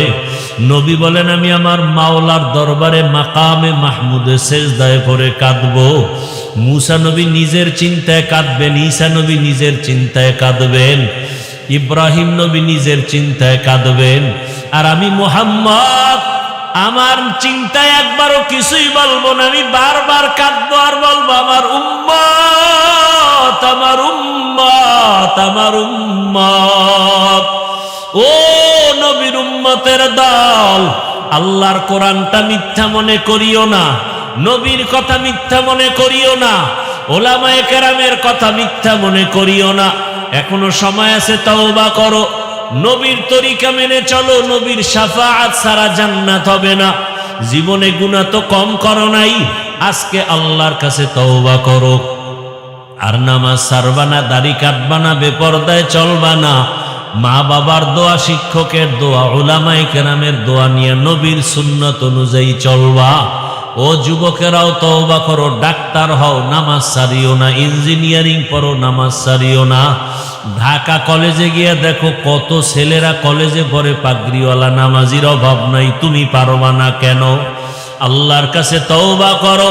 ও মা বোনেরাও তওবা করেন, আর নামাজ ছাড়বেন না, বেপরদায় চলবেন না, স্বামীর মাল হেফাজত করবেন, খেয়ানত করবেন না। আল্লাহ আমাদের তওবা যদি খাঁটি অনুমতে করতে পারি, আল্লাহ জীবনের গুনাহ মাফ করে দিবেন। মরিয়া গেল আর নামাজ ছাড়বো না, দাড়ি কাটবো না, বেপরদায় চলবো না। তওবা করার মতো যদি কারো অন্তর তৈরি হয়, মুনাফিকি না থাকে, যাদের খাঁটি নিয়ত আছে, দুটো হাত আল্লাহকে দেখাইয়া দাও। আয় আল্লাহ, হাতগুলো কবুল করে নেন, তওবা কবুল করে নেন। তওবার উপরে মজবুত হইয়া চলার তৌফিক দান করেন, আমিন। আলহামদুলিল্লাহি রাব্বিল আলামিন, والصلاة والسلام على سيد الأنبياء والمرسلين وعلى آله وأصحابه أجمعين يا أرحم الراحمين يا أرحم الراحمين يا أرحم الراحمين رب ارحمهما কামা রাব্বায়ানি সগীরা। জিবরাইল, আমি আমার নবীর কান্না সইতে পারি না, যাও যাও। মুসা নবী আমার আশিক, ঈসা নবী আমার আশিক, ইব্রাহিম আমার আশিক, আর আমি আল্লাহ নিজে মুহাম্মদের আশিক। আমার নবীর কান্না সইতে পারি না, জলদি করে যাও রে জিবরাইল। নবীর অনুমতি নিয়া তায়েফের জমিন উল্টাইয়া তায়েফের মানুষগুলো ধ্বংস করে দাও। জিব্রাইল আমিন আইসা আমার নবীরে যখন বললেন, নবী বলে, খবরদার ও ভাই জিব্রাইল, এই তায়েফের মানুষগুলোকে তুমি মারবা না রে ভাই, কারণ আমি দুনিয়াতে আসি রহমাতুল লিল আলামিন। আজকে ওরা আমাকে চিনে না, এই জন্য আমারে পাথর মেরে তাড়ায় দেয়। ওরা যদি জানতো আমি মুহাম্মদ কে, ওরা তো জানেন আমি মুহাম্মদের বাবা নাই, ওরা জানেন আমি মুহাম্মদের মা নাই, আমি মুহাম্মদ বড় অসহায়। ওরা যদি জানতো আমারে মোহাব্বত করে ওরা আদর করত, পাথর মারতো না। ওরা চিনে না, এই জন্য আমাকে পাথর মেরে তাড়ায় দিতেছে। একদিন যদি কবুল করেন আমার আল্লাহ, ওদের দ্বারা কালেমার খেদমত হবে জমিনের ভিতরে, ওদেরকে মারা যাবে না। ও জিবরাইল, এদের উপরে কোনো আঘাত করিও না। আমার মায়ার নবী রক্ত পড়ে জুতা আটকায় গেল। আম্মা জান আয়েশা রাদিয়াল্লাহু আনহা বলেন, ও মুসলমান নবীর আশিক, আমার নবী আদর্শ কায়েমের জন্য রক্ত ঝরাইলেন, পেটে পাথর বাঁধলেন। ও নবীর উম্মতের দল, আজকে সেই নবীর গালি দেওয়া হয়, ওই নবীর অপরাধী বলা হয়। তুমি নবীর আশিক উম্মতেরা চুপ কেমনে থাকো রে বাবা? মুসলমান সন্তানেরা, যুবকেরা, আজকে নবীর আদর্শের টুপি লাগাইলাম, দাড়িটা লম্বা করলাম, লম্বা জামা পরলাম, কই আমাদের খানাও বন্ধ হয় নাই, আমাদের লেখাপড়া স্বাধীনতাও নষ্ট হয় নাই। তোমাকে কে ধোকা দিল? নবীর আদর্শ মানলে স্বাধীনতা থাকবে না। ও বাবা, তোমার আমার মতো হুজুর না, তোমার লাইনে নজর করে দেখো, তোমার মতো যুবক স্কুল কলেজে পড়ে এক বেলার নামাজও বাদ দেয় না, দাড়িওয়ালা নামাজি ডাক্তার প্রফেসর ইঞ্জিনিয়ারের অভাব নাই। বাবা বলো তুমি কেন পারবা না? ও আল্লাহর বান্দারা, তোমার আমার মতো যুবক তাকায়া দেখো, ড্রাইভারি করে নামাজ বাদ দেয় না, তুমি কেন পারবা না? তোমার আমার মতো কত ব্যবসায়ী জেনারেল লাইনে পড়েছে, 1 টাকাও হারাম খায় না, এক বেলার নামাজও বাদ দেয় না, কোটি টাকার মালিক, ব্যবসা করে, অভাব নাই, তুমি কেন পারবা না? মনে মনে কি ভাবছো আলেমদের কথা মিথ্যা, আল্লাহর কোরআন মিথ্যা? না রে বাবা না। যদি কোরআন মিথ্যা হইতো, যদি জান্নাত মিথ্যা হইতো, জাহান্নামটা মিথ্যা হইতো। আবু বকরের মতো বান্দা জান্নাতের টিকিট পাইয়া ওই সারা রাত নামাজে দাঁড়াইয়া কাঁদতেন না।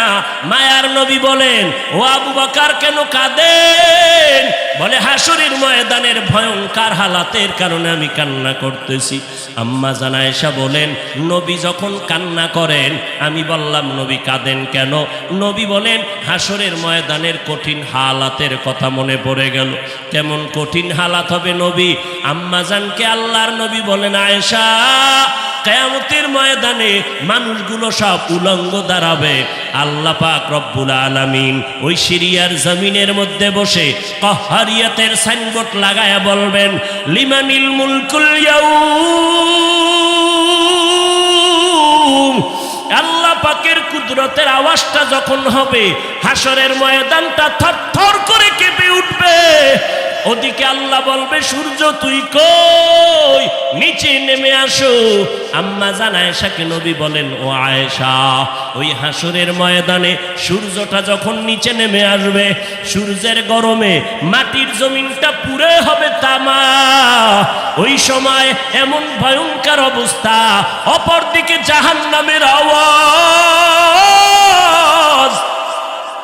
জাহান্নাম বলবে, ও দয়ার মালিক, গুনাহগার গুলো আমার পেটের ভেতরে দাও, আমার পেটে ক্ষুধা লাগছে, তাড়াতাড়ি গুনাহগার গুলো দাও। আল্লাহর নবী বলে, আয়েশা, ওই হাসরের ময়দানে যেই নবীদের কোনো গুনাহ নাই, একজন নবীরও কোনো অপরাধ নাই, কিন্তু সেই নবীরা হাসরের ময়দানের ভয়ঙ্কর হালাত দেখিয়া উম্মতেরে ভুলে যাবে, নিজেদেরকে বাঁচানোর জন্য হাউমাউ করে কাঁদবেন, আর নাফসি নাফসি নাফসি বলে কাঁদবেন। মূসা নবী উম্মতেরে ভুলিয়া নিজেকে বাঁচানোর কান্না করবেন, আদম নবী কান্না করবেন নাফসি বলে। আম্মা জান আয়েশা বলেন, নবী, ওই হাসরের ময়দানে আপনি কি করবেন? মায়ার নবী কাঁদেন আর বলেন, আয়েশা, ওই কঠিন সময় আমি মাওলার কাছে সিজদায় পড়ে কাঁদবো। ওই সময় আমি আমার নিজের জন্য চিন্তা করব না, আমি কেঁদে কেঁদে বলবো, আমার উম্মত গুলো কই? ও আল্লাহ, আমার উম্মত গুলো জান্নাতে দাও। একটা উম্মত জাহান্নামে গেলে আমি মুহাম্মদ জান্নাতে যাব না রে আল্লাহ। ও নবীর আশেকের দল, ওই আল্লাহর নবীর কথা মিথ্যা মনে করিও না রে বাবা। আমার নবী 63 বছরের জীবনে একটা মিথ্যা কথা বলেন না রে নবীর আশেক। কেন তুমি আজকে নবীর তরিকা মতো চলো না? চাকরিও যাবে না, লেখাপড়াও যাবে না, ডাক্তারি পড়ো, ইঞ্জিনিয়ারিং পড়ো, প্রফেসর হও, কিন্তু নবীর তরিকার মালাটা গলায় লাগাও। মা বাবার দোয়া নিয়ে সামনে আগাও, কারণ মা বাবার চোখের পানি ছাড়া জমিনের মধ্যে আর কারো দোয়ায় আগানো যায় না। আজকে মা বাবার চোখের পানিতে চেয়ারে বসলাম, তুমি টাকা পয়সা বাড়ি গাড়ির মালিক, মা বাবার চোখের পানির কারণে। পরীক্ষায় ভালো নাম্বার পেয়েছো মা বাবার দোয়ার কারণে। ওই মা বাবার দোয়া নিয়ে তওবা করো, আর নবীর সুন্নতের মালা গলায় লাগাও, উলামায়ে আহলে হকের পরামর্শ নিয়ে আগাও। কারণ গুনাহগার হইয়া কবরে গেলে উপায় নাই, গুনাহগার হইয়া হাসরের ময়দানে দাঁড়াইলে উপায় নাই। উসমান রাদিয়াল্লাহু তাআলা আনহু কবরের কিনারা দিয়া গেলে হাউমাউ করে কান্না করতেন। ওমরে ফারুক দরজা লাগায় কান্না করেন, কবরে কেমনে একা থাকবো? আমি গুনাহগার হয়ে যদি ধরা পড়ে যাই, আল্লাহর কাছে আমার উপায় নাই। আবু বকর নামাজে দাঁড়ায় কাঁদেন, হাসরের ময়দানে যদি আল্লাহ আমার আমল পছন্দ না করেন, সাথে সাথে অর্ডার হয়ে যাবে জাহান্নামের হ্যান্ডকাপ হাতের মধ্যে লাগায় দাও। ওই সময় জাহান্নামের আগুনের তাপে পেটের নাড়ি ভুঁড়িগুলো পায়খানার রাস্তা দিয়ে পড়তে থাকবে। ওই জাহান্নামের আযাব একটা সেকেন্ডের জন্য সহ্য করার ক্ষমতা কারো হবে না। এই রবিউল আউয়াল থেকে তওবা করো রে বাবা। ও যুবক, ও বৃদ্ধ বাবাজি, পর্দার আড়ালের আম্মা জানেরা, আল্লাহর দরবারে তওবা করেন। আজকে আমি বক্তা, আপনারা শ্রোতা, এই পরিচয় কিন্তু মরণকালে কোনোটাই থাকবে না রে বাবা। সাদা কাপনের প্যাকেটটা যখন হয়ে যাবে, কে আলেম, কে মূর্খ, কে ধনী, কে গরিব, কে ছাত্র, কে শিক্ষক, কোনো ভেদাভেদ থাকবে না। ওই সাদা কাপনের প্যাকেট বানাইয়া অন্ধকার কবরে রেখে সবাই চলে যাবে। ওই কবরে তিনটা প্রশ্ন আমাকেও করা হবে, আপনাকেও করা হবে। জবাব যদি দিতে না পারি, মদিনার নবী বলেন, সাথে সাথে কবরের সাথে জাহান্নামের দরজা খুলে যাবে। ও আল্লাহর বান্দারা, আজকে দুনিয়াতে সূর্যের গরম সহ্য করতে পারি না, জাহান্নামের আগুন কেমন করে সহ্য করবা? আল্লাহর কাছে দিল খুলিয়া বলো, অন্তর দিয়া বলো, হে মালিক, এই ময়দানে আমার মতো গুনাহগার কেউ নাই। গুনার কারণে আমার হাত না পাক, চোখ না পাক, অন্তর না পাক। ও আল্লাহ, তুমি আমাকে মাফ করে দাও। আল্লাহ যেদিন আমাকে দুনিয়ায় পাঠাইছেন, ওই দিনটা ছিল সোমবার। আমি রোজা রাখার মাধ্যমে আমি আমার দুনিয়াতে আগমনের শুকর আদায় করি। 2 নাম্বার কারণ, আল্লাহ পাক আমাকে যেদিন কোরআন দিলেন, গর্ত, ওই হেরা গর্তের মধ্যে জিবরাইল আমিন আইসা ইকরা যখন বললেন, ওই সূচনা কালের দিনটা ছিল সোমবার। আমি নবী সোমবার দিন রোজা রাখার মাধ্যমে আমি কোরআন নাজিলের শুকর আদায় করতেছি। ও নবীর উম্মতেরা, তাহলে হাদিস থেকে পাইলাম মিলাদুন নবী, নবীর জন্ম মোবারকে আমার নবী রোজার আমল করেছেন। সাহাবায়ে কেরামরা এই আমলটা ধরে রেখেছেন। অতএব নবীর উম্মতেরা আমার নবী রোজা রাখছেন। অতএব যারা নবীর মিলাদ পালন করতে চাও, নবীর আমল, রোজার আমলটা সোমবার দিন শুরু করে দাও। রোজা রাইখা মিলাদের শুকর আদায় করো রে বাবা। কিন্তু আমরা যাদেরকে দেখলাম, নামাজ নাই, পর্দা নাই, নারী পুরুষ এক হইয়া বাজারের জেলাফিয়ার মিষ্টি খাইয়া মিছিল দিল, আর ফুলের মালা নিজের গলায় লাগাইল, ঘোড়ার গলায় ফুলের মালা লাগাইল। ব্যাপারটা কি বুঝলাম না। শেখ মুজিবুর রহমান সাহেবের জন্মবার্ষিকী যখন পালন হয়, ওই দলের মানুষেরা, ভক্তবৃন্দরা দৌড়াইয়া গোপালগঞ্জের টুঙ্গিপাড়ায় তার মাজারে গিয়া ফুল দেয়। জিয়াউর রহমান সাহেবের জন্মবার্ষিকী যখন পালন হয়, তখন তার ভক্তবৃন্দ যারা, আদর্শের সৈনিক যারা, দৌড়াইয়া জিয়াউর রহমান সাহেবের মাজারে ফুল দেয়। এই মুহাম্মদের আশেকের দল, তোমরা যদি মুহাম্মদের জন্মবার্ষিকী পালন করতে চাও, তাহলে তোমার গলায় কেন ফুল দিলা? ঘোড়ার গলায় কেন ফুল দিলা? যদি আসলেই তোমরা জন্মবার্ষিকী মুহাম্মদের পালন করতে চাও, বিশাল বড় ফুল বানাইয়া বিমান ভাড়া কইরা কেন মদিনার মাজারে ফুল দাও না? মদিনার মাজারে ফুল না দিয়া নিজের গলায় কেন পড়ো? ঘোড়ার গলায় কেন ফুল লাগাও?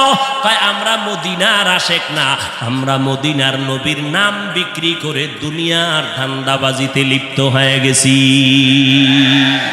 মান আহাব্বা সুন্নতি কৌলে রসুল মজদায়ে কানা মাই হাম কুন কবুল। উম্মত কই, সুন্নত কই?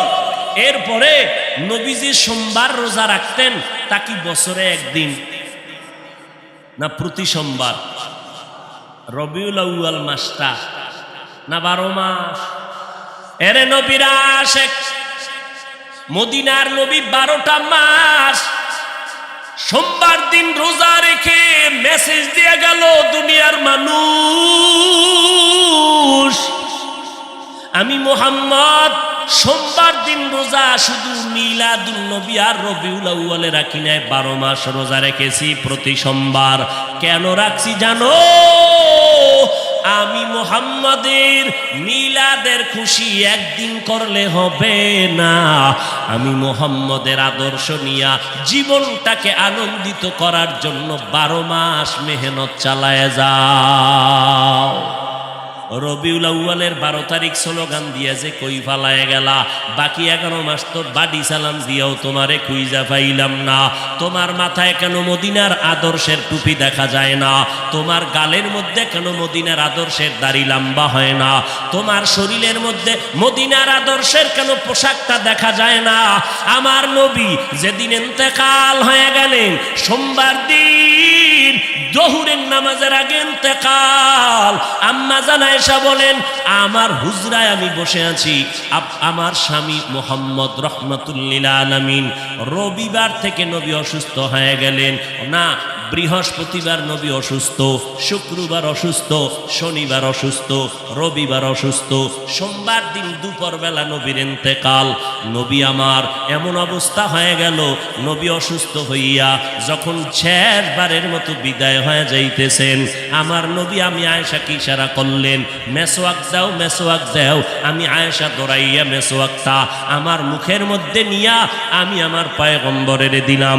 আমার মায়ার নবী মেসওয়াকটা মুখে দিয়া গুরুত্ব বুঝায় গেলেন, মেসওয়াকের বড় দাম, মেসওয়াকের কেমন দাম। যারা মেসওয়াক করিয়া বান্দা 5 বেলার নামাজ পড়বা, মেসওয়াক সারা ব্যক্তির নামাজের থেকে 70 গুণ সওয়াব পাবা মেসওয়াকওয়ালা নামাজের মধ্যে। মেসওয়াকের দাম কত? ওলামায়ে কেরাম বলেন মেসওয়াকের এত ফজিলাত, এর মধ্যে বড় ফজিলাত মরণকালে জবানে কালেমা জারি হয়ে যাবে। পয়গম্বর মেসওয়াক করলেন, এরপরে নবী শুয়ে পড়লেন।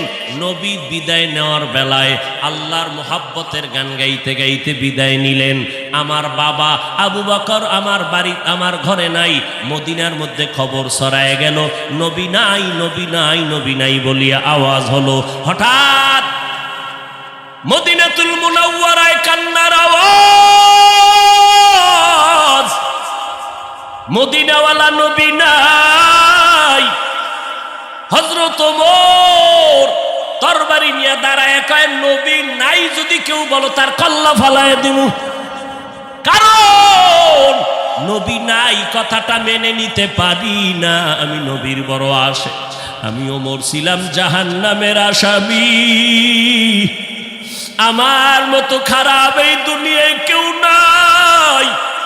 ওই মায়ার নবীর মুহাব্বতের আদর্শ কলবে লাগাইয়া এরপরে আমি আজ ওমর বড় দামি হয়ে গেলাম। ওই নবীর কথা আমি মেনে নিতে পারি না, যে বলবি নবী নাই কল্লা ফালায় দেব। হযরত আবু বকর আওয়াজ পাইয়া দৌড়াইয়া মসজিদে নববীর মধ্যে এসে মিম্বরে আসে, বলে ওমর বসে যাও। গরম কথা না বলে একটু ঠান্ডা মেজাজে বসে পড়েন। ওমর বলে আমার মেজাজ কেমন যেন গরম হইতেছে, আবু বকরের কথা আমার কানের মধ্যে যায় না, আমার মাথা গরম হয়ে গেল। নবী নাই নাই কথাটা আমি মেনে নিতে পারতেছি না, কারণ এটা দুশ্মনের কারণ না, গভীর মোহাব্বত আর ভালোবাসার কারণ। আল্লাহর নবী বলেন আমার ইন্তেকাল হয়ে গেল, এদিকে সাহাবায়ে কেরামের হালাত, কান্নার আওয়াজ, মহিলারা ঘর থেকে বেরিয়ে গেল, বাচ্চাগুলো হাউ বাউ করে কাঁদতেছে, জঙ্গলের প্রাণীরা কাঁদতেছে, ঘাসে মুখ লাগায় না, কান্নার আওয়াজ। আবু বকর খুতবা দিয়া সব মদিনার মুসল্লিদেরকে মুসলমানের একটা ভাষণ দিলেন। ওমরের বসতে বললেন, বসে না। আবু বকর সিদ্দিক রাদিয়াল্লাহু তাআলা আনহু কোরআন শরীফের আয়াতটা পড়লেন, ওয়ামা মুহাম্মাদুন ইল্লা রাসূল কদ খালাত মিন ক্বাবলিহির রাসূল আফা ইম্মাতা আও কুতিলান কালাবতুম। ওমর বলতেছেন আবু বকর আমাকে বারবার বসতে বলার পরে আমি বসতে চাই না, মেজাজ গরম। কিন্তু যখন কোরআন শরীফের আয়াতটা আবু বকর মোহাব্বত লাগাইয়া যখন পড়তে শুরু করলেন, কোরআনের আয়াত, আমি ওমরের এত অ্যাকশন জারি করলো, হঠাৎ করে আমি ওমর অচেতনের মতো, তরবারিটা কই পড়ে গেল হুঁশ নাই, আমি জায়গায় বসে গেলাম, মাথা ঠান্ডা হয়ে গেল, কেমন যেন আগুনের মধ্যে পানি ঢেলে দিল। ও আবু বকরের তেলাওয়াতটা শোনা মাত্র আমি জমিনে বসে গেলাম। এবার মাথা ঠান্ডা হয়ে গেল, হঠাৎ মাথার মধ্যে চলে আসলো আমার নবী নাই নাই। আমি ওমর চোখের পানি আর ধরে রাখতে পারি না, কান্না শুরু হয়ে গেল আমার। যে কোনো পরামর্শের জন্য নবীর দরবারে দৌড়াইতাম, যেই নবীর চেহারা দেখলে পেটের ক্ষুধা নিবারণ হয়ে যাইত, যেই নবীর দরবারে বসলে বাড়ি ঘর সব ভুলে যাইতাম। আমার নবীর জন্য কলিজাটা কেটে দেওয়ার জন্য রেডি ছিলাম। আজ আমার নবী নাই, আমি ওমর আজ আমি কার কাছে গিয়ে একটু পরামর্শ নিব? আমার মায়ার নবী, যেই নবী একটু হাসি দিলে মনে হয় যেন মুক্তার দানার মতো হাসিটা ফুটতেছে, যেই নবীর চেহারা দেখলে শুধু দেখতেই মনে চায়, পেটে কোনো ক্ষুধা নাই, যেই নবীর মুহাব্বত মেশকের ঘেরান তার ঘাম, যেই নবী রাস্তা দিয়ে হাঁটলে দুপার্শ্বের গাছ নত হইয়া নবীরে সালাম জানায়, যেই নবীর শরীরের মধ্যে মশা মাছি পড়া হারাম ছিল, ওই নবী আজ নাই। আমি ওমরের কোথায় গিয়ে একটু মাথা গুজানোর ঠাই পাবো, কলিজায় সান্ত্বনা নিব? সান্ত্বনা নেওয়ার মতো আজ আমার কেউ রইল না। কান্নার আওয়াজ চলতেছি। ও নবীর আশেকের দলেরা, আমার নবী এই রবিউল আউয়ালে কি নিয়ে আসলেন আর কি রেখে বিদায় নিলেন? তার দুইটা জবাব। এক নাম্বার জবাব, আমার নবী আসলেন উত্তম আদর্শ নিয়া। কোন জমিনে? বলে মক্কার জমিনে। কেমন হালাত? বলে মক্কার মানুষের মতো বদমাশ, জালেম, চরিত্রহীন মানুষ সারা দুনিয়াতে আর কোথাও ছিল না। এই মানুষগুলো এত খারাপ, বাইতুল্লাহর ভেতরে 360টা মূর্তি টানানো, আবার এই বাইতুল্লাহর চারপাশে এই মক্কার চরিত্রহীন নারী পুরুষেরা উলঙ্গ হইয়া তওয়াফ করে একসাথে নারী পুরুষ। এরপরে নারীদেরকে পছন্দ করে না, কন্যাদেরকে জ্যান্ত দাফন করে দেয়। এই যুবক যুবতী অবাধে চলে, যৌবনের আদান প্রদান করে। মক্কার মানুষ এত খারাপ, নারীদেরকে হত্যা করে দেয়। বিধবা নারীদের কোনো দাম নাই, কন্যাদের কোনো দাম নাই। আমি পয়গম্বর এমন এক আদর্শ নিয়ে মক্কায় আসলাম। আমার আদর্শ যখন গ্রহণ করা শুরু করলো, মক্কার খারাপ মানুষ এত দামি মানুষে পরিণত হয়ে গেল। আমার আল্লাহ একদিন ডেকে বলেন, ও নবী, খবর শুনেন, আপনাকে নতুন এক সংবাদ দিলাম। অমুক অমুক অমুক অমুক সাহাবী, এদের নামে আমি আল্লাহ ফাইনাল সিদ্ধান্ত করে মরণের আগে আমি আল্লাহ জান্নাতের টিকিট দিয়ে দিলাম। আমার নবীর আদর্শ গ্রহণ করে 10 জন সাহাবা জান্নাতের টিকিট পেয়ে গেলেন। আবু বকর, ওমর, ওসমান, আলী সহ 10 জন রাদিয়াল্লাহু আনহুম আজমাইন। এরে নবীর আশিক, এই রবিউল আউয়ালে আমার নবী আদর্শ নিয়ে আসলেন। কই? আজকে সেই নবীর আদর্শ মুসলমানের সন্তানের ভেতরে নাই। আমার নবীর রেখে যাওয়া আদর্শ হিন্দু ভাইয়েরা কখনো পালন করবে না। আমার নবীর আদর্শ খ্রিস্টানেরা পালন করবে না। আমার নবীর সুন্নতের আমল ইহুদিরা করবে না। আমার নবীর সুন্নতের আমল কোনো বৌদ্ধ ধর্মের মানুষেরা করবে না। আমার নবীর রেখে যাওয়া সুন্নতের আমল করবে একমাত্র নবীর আশিক মুসলমানেরা। কিন্তু কপাল কেন খারাপ?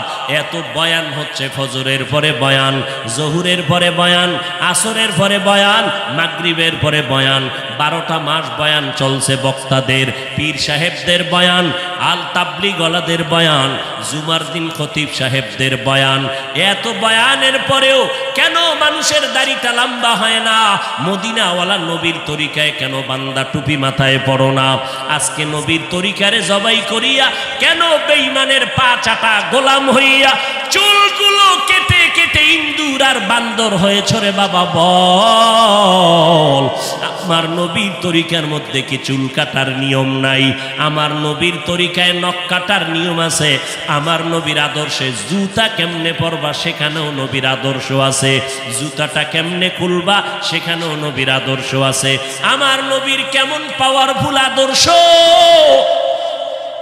এমন আদর্শ জমিনে আর কারো নাই। অমুকের আদর্শের সৈনিক আমরা, আল্লাহর কসম। এই জমিনে যত মানুষের আদর্শ আছে, আব্রাহাম লিঙ্কনের আদর্শ, মাও সেতুনের আদর্শ, লেনিনের আদর্শ, কালমার্সের আদর্শ, এক কথায় সব দুনিয়ার মানুষের আদর্শগুলো নাপাক, একমাত্র মদিনাওয়ালা নবীর আদর্শই হলো পাক। সমস্ত মানুষের আদর্শ নাপাক, মদিনার নবীর আদর্শ কেন পাক? দুনিয়ার মানুষের আদর্শ নাপাক হওয়ার কারণ তার চোখ দুইটা নাপাক, তার হাতটা নাপাক, তার দেমাগ নাপাক। কারণ আমি নাপাক কেন? বক্তা হইয়া চেয়ারে বসে মজার মজার বয়ান দিলাম, কিন্তু এই এলাকার মানুষ জানে না আমার হাতটা কি পরিমাণ গুনার কাজ করেছে, আমার জবানটা কি পরিমাণ অপরাধ করলো, আমার চোখ দুইটা কি পরিমাণ অন্যায় করেছে। এই এলাকার মানুষ যদি জানতো, আমার চেয়ারে বসে বয়ান করার সুযোগ দিত না। আল্লাহ কয়, বান্দা আমি তোর সম্মানটারে নষ্ট করি নাই, কারণটা কি জানো? তুই বড় আলেম এই জন্য না, তোর বডির মধ্যে আছে পয়গম্বরের আদর্শ, আর তুই মুহাম্মদের উম্মত হওয়ার কারণে তোর ইজ্জত নষ্ট করি নাই। নষ্ট তো করি নাই, আমি আল্লাহ তোরে আবার ডাক দিলাম, তওবার দরজায় আইসা যদি 2 ফোঁটা চোখের পানি ছেড়ে আমি আল্লাহকে একবার আল্লাহ বলে ডাক দাও, লাব্বাইক বলে যদি তুই হাজিরা দাও, আমি আল্লাহ তোর জীবনের সব গুনাহগুলো মাফ করে দিব। কারণ আমি চাই না আমার মায়ার নবীর উম্মতেরা জাহান্নামে যাবে, কারণ একটা সেকেন্ডের আযাব আমার কোনো বান্দা সহ্য করার শক্তি হবে না। আম্মা জান আয়েশা বলেন, একদিন দেখি আমার মায়ার নবী আমার হুজরায় বসে গুনগুন গুনগুন করে কান্না করেন। আমি আয়েশা বললাম, নবী আমার কোনো ভুলের কারণে আপনি কাঁদেন, আমার কোনো ব্যবহারে কষ্ট পাইয়ে আপনি কাঁদেন নাকি? মায়ার নবী কয়, না না আয়েশা, তোমার ব্যবহারের কারণে কাঁদি না, আমি কান্না করি হাসরের ময়দানের কথা মনে পড়ে গেছে রে আয়েশা। ওই হাসরের ময়দানটা কেমন ভয়ঙ্কর হবে, ওই কথা মনে পড়ে যাওয়ার কারণে আমি কান্না করি।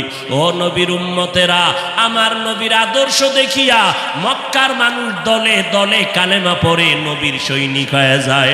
আমার নবীর কেমন আদর্শ! নবী রাস্তা দিয়ে হাঁটে, যেখানে কদম দেয় ওখান থেকে দীর্ঘদিন মেশকের ঘেরান আসতেছে, নবীর ঘাম থেকে মেশকের ঘেরান পাওয়া যায়। আমার নবী হাঁটতেছেন রাস্তা দিয়া, বারবার সালামের আওয়াজ শোনা যায়। সাহাবায়ে কেরাম বলেন, মানুষ নাই, সালামের আওয়াজ কোথা থেকে শোনা যায়? নবী বলেন, ও সাহাবায়ে কেরাম, আমি মুহাম্মদের সুসংবাদ পাইয়া জঙ্গলের হরিণ আমারে সালাম দিয়েছে, জঙ্গলের বাঘ আমারে সালাম জানিয়েছে, জঙ্গলের প্রাণীরা আমারে সালাম দেয়। আমার নবীর শরীরের মধ্যে মশা মাছি পড়া হারাম। আরবের মানুষ তাকায় দেখে মুহাম্মদ যেদিকেই যায় একটা মেঘের খণ্ড তার মাথার উপরে। কেন? সূর্যের গরম জানো নবীর শরীরে লেগে কষ্ট না দেয়, মেঘের খণ্ড ছায়া দেয়। আমার নবীর শরীরে মশা পড়ে না, মাছি পড়ে না, নবী কষ্ট পাবেন। সেই নবী আমার এই উম্মতের আদর্শ বাস্তবায়নের জন্য পেটে পাথর বেঁধে কালেমার দাওয়াত দিলেন। আমার নবী মা হারা ইয়েতিম, বাবা হারা ইয়েতিম। নবী বলে, আমি দুনিয়াতে সে একবার আব্বা বলে ডাক দিতে পারি না। এর উম্মতেরা 6 বছরে মা হারায় ফেললাম, 8 বছরে আমার দাদাকে হারায় ফেললাম। আমার আরবের মধ্যে কেউ নাই, চারদিকে আমার দুশ্মন। আমি কালেমার দাওয়াত নিয়ে কোথায় যাব? আমি ঘরের মধ্যে বসে কাঁদতেছি। ওই সময় আমার এক আপন, আরবের মধ্যে আর আপন 2 জন স্বামী বিদায়ের পরে একজন নারী 40 বছরের বিধবা নারী খাদিজা, আমি মুহাম্মদ 25 বছরে তাকে বিয়া করে নিলাম। আল্লাহর আদালতের অনুমতি নিয়ে বিয়া করে ফেললাম। ওই খাদিজা আমার কান্নার কারণ জিজ্ঞাসা করলেন, নবী কেন কান্না করেন?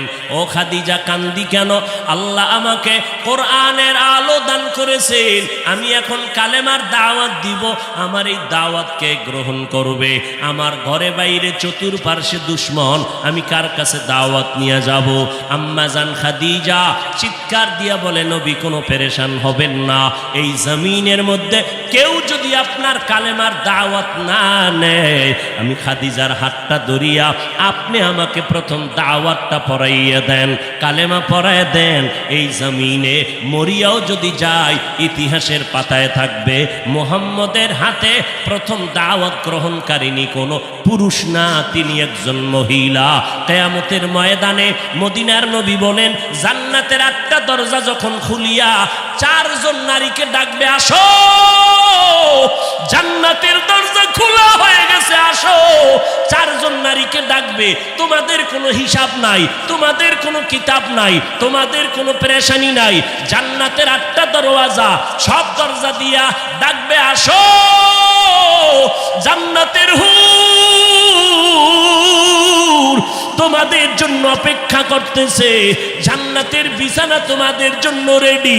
কেন? তুমি সূর্যের গরম যেন না লাগে, কারণ সূর্যের গরম লাগলে মাথার মগজগুলো টাস টাস করে ফেটে যাবে, একটা সেকেন্ডের আযাব সইতে পারবা না। আসো, কোনো হিসাব নাই, জান্নাতের 8টা দরজা খোলা, কোন দরজা দিয়ে ঢুকবা, আসো। ও এলাকার মা বোনেরা, 4 জন নারীকে জান্নাতের 8টা দরজা ডাকবে, এর মধ্যে একজন নারী হবেন আমার নবীর কলিজার বিবি। 2 জন স্বামী বিদায়ের পরে বিধবা 40 বছরের নারী খাদিজা রাদিয়াল্লাহু তাআলা আনহা। ওই খাদিজা ডাক দিয়ে কয়, ও নবী, আপনার হাতের কালেমার মুসলমান আমি একজন হয়ে গেলাম। নবী এবার কান্না বন্ধ করে বের হয়ে গেলেন। আর আমার দুঃখ নাই, আমার খুঁটি যখন মজবুত হয়ে গেল, আমার ঘরের চৌকাঠ যখন মজবুত হয়ে গেল, এখন আমি দাওয়াতে নেমে গেলাম। মায়ার নবী দৌড়াইয়া মানুষের দ্বারে দ্বারে গিয়া গোপনে গোপনে দাওয়াত দেয়। হাঁটতে হাঁটতে হাঁটতে হাঁটতে আমার নবী পাথরওয়ালা জমিন পাড়াইয়া তায়েফের ময়দানের কিনারায় দাঁড়ায় কয়, তোরা আমারে চিননি, আমি মক্কার মুহাম্মদ, আমি এক আল্লাহর দাওয়াত দিয়ে আসছি, গ্রহণ করো। এই আসমানের মালিক আমার আল্লাহ, এই জমিনের মালিক আমার আল্লাহ, ওই একটা আল্লাহ, আর কোনো আল্লাহ নাই। ওই আসমানের মালিকের পক্ষ থেকে আসছি, কবুল করে নাও। তায়েফের বেঈমানেরা কয়, এটা তো সেই মুহাম্মদ মক্কার পাগল। বাচ্চাদের ডেকে বলে, পাথর মেরে মেরে মুহাম্মদের তাড়াইয়া দাও।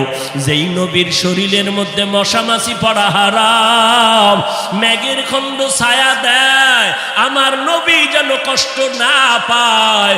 ওই শরীরের মধ্যে কাফেরের গোলামেরা এমন বৃষ্টির মতো পাথর মারতেছে, পাথর পরে পরে নবীর শরীর থেকে রক্ত প্রবাহিত হইয়া জুতা আটকাইয়া গেল। মায়ার নবী কান্না করেন, আর কদম বাড়াইয়া বাড়াইয়া মক্কার দিকে রওনা হলে, আবার যত দূর যায় আবার তায়েফের জমিনের দিকে তাকায়, আর আমার মায়ার নবী চোখের পানি ছেড়ে কান্না করে আর বলে, উদয়ের মালিক, তুমি একটু এদের দিলে রহম দাও। আল্লাহ সাথে সাথে জিবরাইলের পাঠায় দিয়া কয়, জিবরাইল, আমি আমার নবীর কান্না সইতে পারি না, যাও যাও। মুসা নবী আমার আশেক, ঈসা নবী আমার আশেক, ইব্রাহিম আমার আশেক, আর আমি আল্লাহ নিজে মুহাম্মদের আশেক। আমার নবীর কান্না সইতে পারি না, জলদি করে যাও রে জিবরাইল। নবীর অনুমতি নিয়া তায়েফের জমিন উল্টাইয়া তায়েফের মানুষগুলো ধ্বংস করে দাও। জিবরাইল আমিন আইসা আমার নবীরে যখন বললেন, নবী বলে, খবরদার ও ভাই জিবরাইল, এই তায়েফের মানুষগুলোকে তুমি মারবা না রে ভাই, কারণ আমি দুনিয়াতে আসি রহমাতুল লিল আলামিন। আজকে ওরা আমাকে চিনে না, এই জন্য আমারে পাথর মেরে তাড়ায় দেয়। ওরা যদি জানতো আমি মুহাম্মদকে, ওরা তো জানেন আমি মুহাম্মদের বাবা নাই, ওরা জানেন আমি মুহাম্মদের মা নাই, আমি মুহাম্মদ বড় অসহায়। ওরা যদি জানতো আমারে মোহাব্বত করে ওরা আদর করত, পাথর মারতো না। ওরা চিনে না, এই জন্য আমাকে পাথর মেরে তাড়ায় দিতেছে। একদিন যদি কবুল করেন আমার আল্লাহ, ওদের দ্বারা কালেমার খেদমত হবে জমিনের ভিতরে, ওদেরকে মারা যাবে না। ও জিবরাইল, এদের উপরে কোনো আঘাত করিও না। আমার মায়ার নবী রক্ত পড়ে জুতা আটকায় গেল। আম্মা জান আয়েশা রাদিয়াল্লাহু আনহা বলেন, ও মুসলমান নবীর আশিক, আমার নবী আদর্শ কায়েমের জন্য রক্ত ঝরাইলেন, পেটে পাথর বাঁধলেন। ও নবীর উম্মতের দল, আজকে সেই নবীর গালি দেওয়া হয়, ওই নবীর অপরাধী বলা হয়। তুমি নবীর আশিক উম্মতেরা চুপ কেমনে থাকো রে বাবা?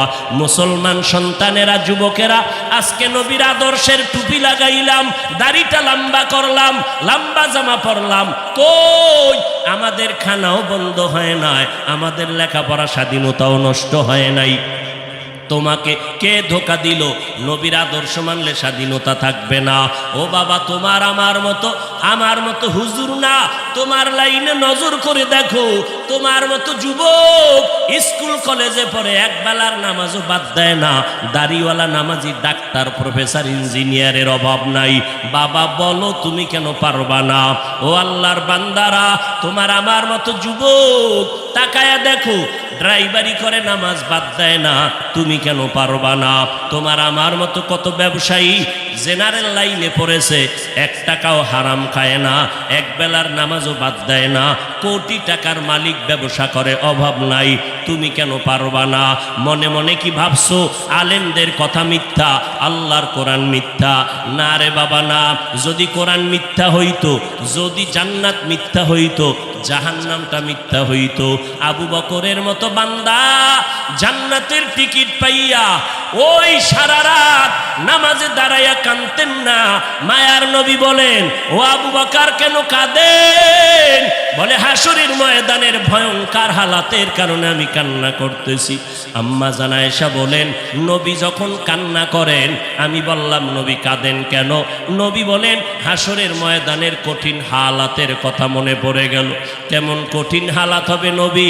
আম্মা জানকে আল্লাহর নবী বলেন, আয়েশা, কিয়ামতের ময়দানে মানুষগুলো সব উলঙ্গ দাঁড়াবে। আল্লাহ পাক রব্বুল আলামিন ওই সিরিয়ার জমিনের মধ্যে বসে কাহ্হারিয়াতের সাইনবোর্ড লাগায়া বলবেন, লিমানিল মুলকুল ইয়াউম। আল্লাহ পাকের কুদরতের আওয়াজটা যখন হবে, হাসরের ময়দানটা থরথর করে কেঁপে উঠবে। ওদিকে আল্লাহ বলবে, সূর্য তুই কই? নিচে নেমে আসো। আম্মা জান আয়েশাকে নবী বলেন, ও আয়েশা, ওই হাসরের ময়দানে সূর্যটা যখন নিচে নেমে আসবে, সূর্যের গরমে মাটির জমিনটা পুড়ে হবে তামা। ওই সময় এমন ভয়ঙ্কর অবস্থা, অপরদিকে জাহান্নামের আওয়াজ। জাহান্নাম বলবে, ও দয়ার মালিক,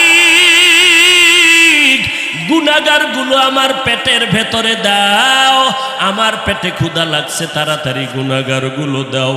আল্লাহর নবী বলে, আয়েশা, ওই হাসরের ময়দানে যেই নবীদের কোনো গুনাহ নাই, একজন নবীরও কোনো অপরাধ নাই, কিন্তু সেই নবীরা হাসরের ময়দানের ভয়ঙ্কর হালাত দেখিয়া উম্মতেরে ভুলে যাবে, নিজেদেরকে বাঁচানোর জন্য হাউ মাউ করে কাঁদবেন, আর নাফসি নাফসি নাফসি বলে কাঁদবেন। মূসা নবী উম্মতেরে ভুলিয়া নিজেকে বাঁচানোর কান্না করবেন, আদম নবী কান্না করবেন নাফসি বলে। আম্মা জান আয়েশা বলেন, নবী, ওই হাসরের ময়দানে আপনি কি করবেন? মায়ার নবী কাঁদেন আর বলেন, আয়েশা, ওই কঠিন সময় আমি মাওলার কাছে সিজদায় পড়ে কাঁদবো। ওই সময় আমি আমার নিজের জন্য চিন্তা করব না, আমি কেঁদে কেঁদে বলবো, আমার উম্মত গুলো কই? ও আল্লাহ আমার উম্মত গুলো জান্নাতে দাও, একটা উম্মত জাহান্নামে গেলে আমি মুহাম্মদ জান্নাতে যাব না রে আল্লাহ। ও নবীর আশেকের দল, ওই আল্লাহর নবীর কথা মিথ্যা মনে করিও না রে বাবা। আমার নবী 63 বছরের জীবনে একটা মিথ্যা কথা বলেন না রে নবীর আশেক। কেন তুমি আজকে নবীর তরিকা মতো চলো না? চাকরিও যাবে না, লেখাপড়াও যাবে না, ডাক্তারি পড়ো, ইঞ্জিনিয়ারিং পড়ো, প্রফেসর হও, কিন্তু নবীর তরিকার মালাটা গলায় লাগাও, মা বাবার দোয়া নিয়ে সামনে আগাও। কারণ মা বাবার চোখের পানি ছাড়া জমিনের মধ্যে আর কারো দোয়ায় আগানো যায় না। আজকে মা বাবার চোখের পানিতে চেয়ারে বসলাম, তুমি টাকা পয়সা বাড়ি গাড়ির মালিক, মা বাবার চোখের পানির কারণে পরীক্ষায় ভালো নাম্বার পেয়েছো মা বাবার দোয়ার কারণে। ওই মা বাবার দোয়া নিয়ে তওবা করো আর নবীর সুন্নতের মালা গলায় লাগাও, উলামায়ে আহলে হকের পরামর্শ নিয়ে আগাও। কারণ গুনাহগার হইয়া কবরে গেলে উপায় নাই, গুনাহগার হইয়া হাসরের ময়দানে দাঁড়াইলে উপায় নাই। উসমান রাদিয়াল্লাহু তাআলা আনহু কবরের কিনারা দিয়ে গেলে হাউমাউ করে কান্না করতেন। ওমরে ফারুক দরজা লাগায় কান্না করেন, কবরে কেমনে একা থাকবো, আমি গুনাহগার হয়ে যদি ধরা পড়ে যাই আল্লাহর কাছে আমার উপায় নাই।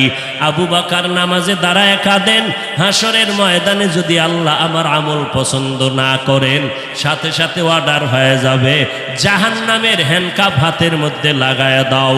ওই সময় জাহান্নামের আগুনের তাপে পেটের নাড়ি ভুঁড়িগুলো পায়খানার রাস্তা দিয়ে পড়তে থাকবে। ওই জাহান্নামের আযাব একটা সেকেন্ডের জন্য সহ্য করার ক্ষমতা কারো হবে না। এই রবিউল আউয়াল থেকে তওবা করো রে বাবা। ও যুবক, ও বৃদ্ধ বাবাজি, পর্দার আড়ালের আম্মা জানেরা, আল্লাহর দরবারে তওবা করেন।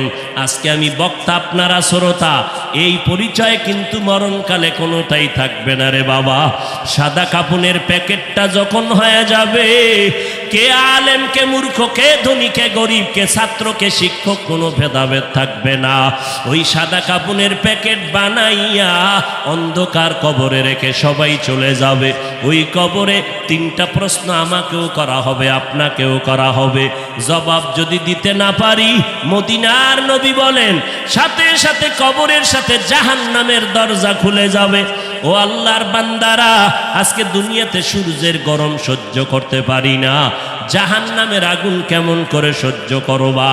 আল্লাহর কাছে দিল খুলিয়া বলো, অন্তর দিয়া বলো, হে মালিক, এই ময়দানে আমার মতো গুনাহগার কেউ নাই, গুনার কারণে আমার হাত না পাক, চোখ না পাক, অন্তর না পাক। ও আল্লাহ, তুমি আমাকে মাফ করে দাও আল্লাহ। ও আল্লাহ, নবীর চিনতে পারি নাই, নবীর সুন্নতের মালা গলায় লাগাইতে পারি নাই রে আল্লাহ। মানুষ কত সম্মান করে, হুজুর বলিয়া সম্মান করে। কত বুড়া বুড়া মানুষ পানির বোতল নিয়ে এসে কয়, হুজুর পানিতে দম করেন, আমার ঘরে অসুস্থ রোগী পড়ে আছে। কত বিশ্বাস নিয়ে আসলো যে আমার পানি পড়ার কারণে অসুস্থ রোগীটা সুস্থ হয়ে যাবে। কিন্তু ওই লোকটা জানেন আমি কত বড় গুনাহগার। আমার গুনার খবর যদি জানতো, কেউ আমার কাছে এসে পানির জন্য দাঁড়ায় থাকতো না রে আল্লাহ। ও আল্লাহ, আপনি জানেন আমি কত বড় অপরাধী। আমার গুনার খবর আমার মা বাবা ভাই বোনেরা কেউ জানে না, আপনি জানেন রে আল্লাহ। জানার পরেও তো রাগ করিয়া পানি বন্ধ করেন নাই, বাতাস বন্ধ করেন নাই। আজকে এই ময়দানের মধ্যে মনে হয় আমার মতো গুনাহগার কেউ নাই। তওবার নিয়ত করে ফেললাম রে আল্লাহ, জীবনে আর নামাজ ছাড়বো না, বেপরদায় চলবো না, আর মা বাবাকে কষ্ট দিব না, উলামায়ে আহলে হকের বিরুদ্ধে যাব না। আল্লাহর কাছে তওবার নিয়ত যদি করে দুফোঁটা চোখের পানি ছেড়ে দাও, আল্লাহ বলেন আমি সাথে সাথে তোমার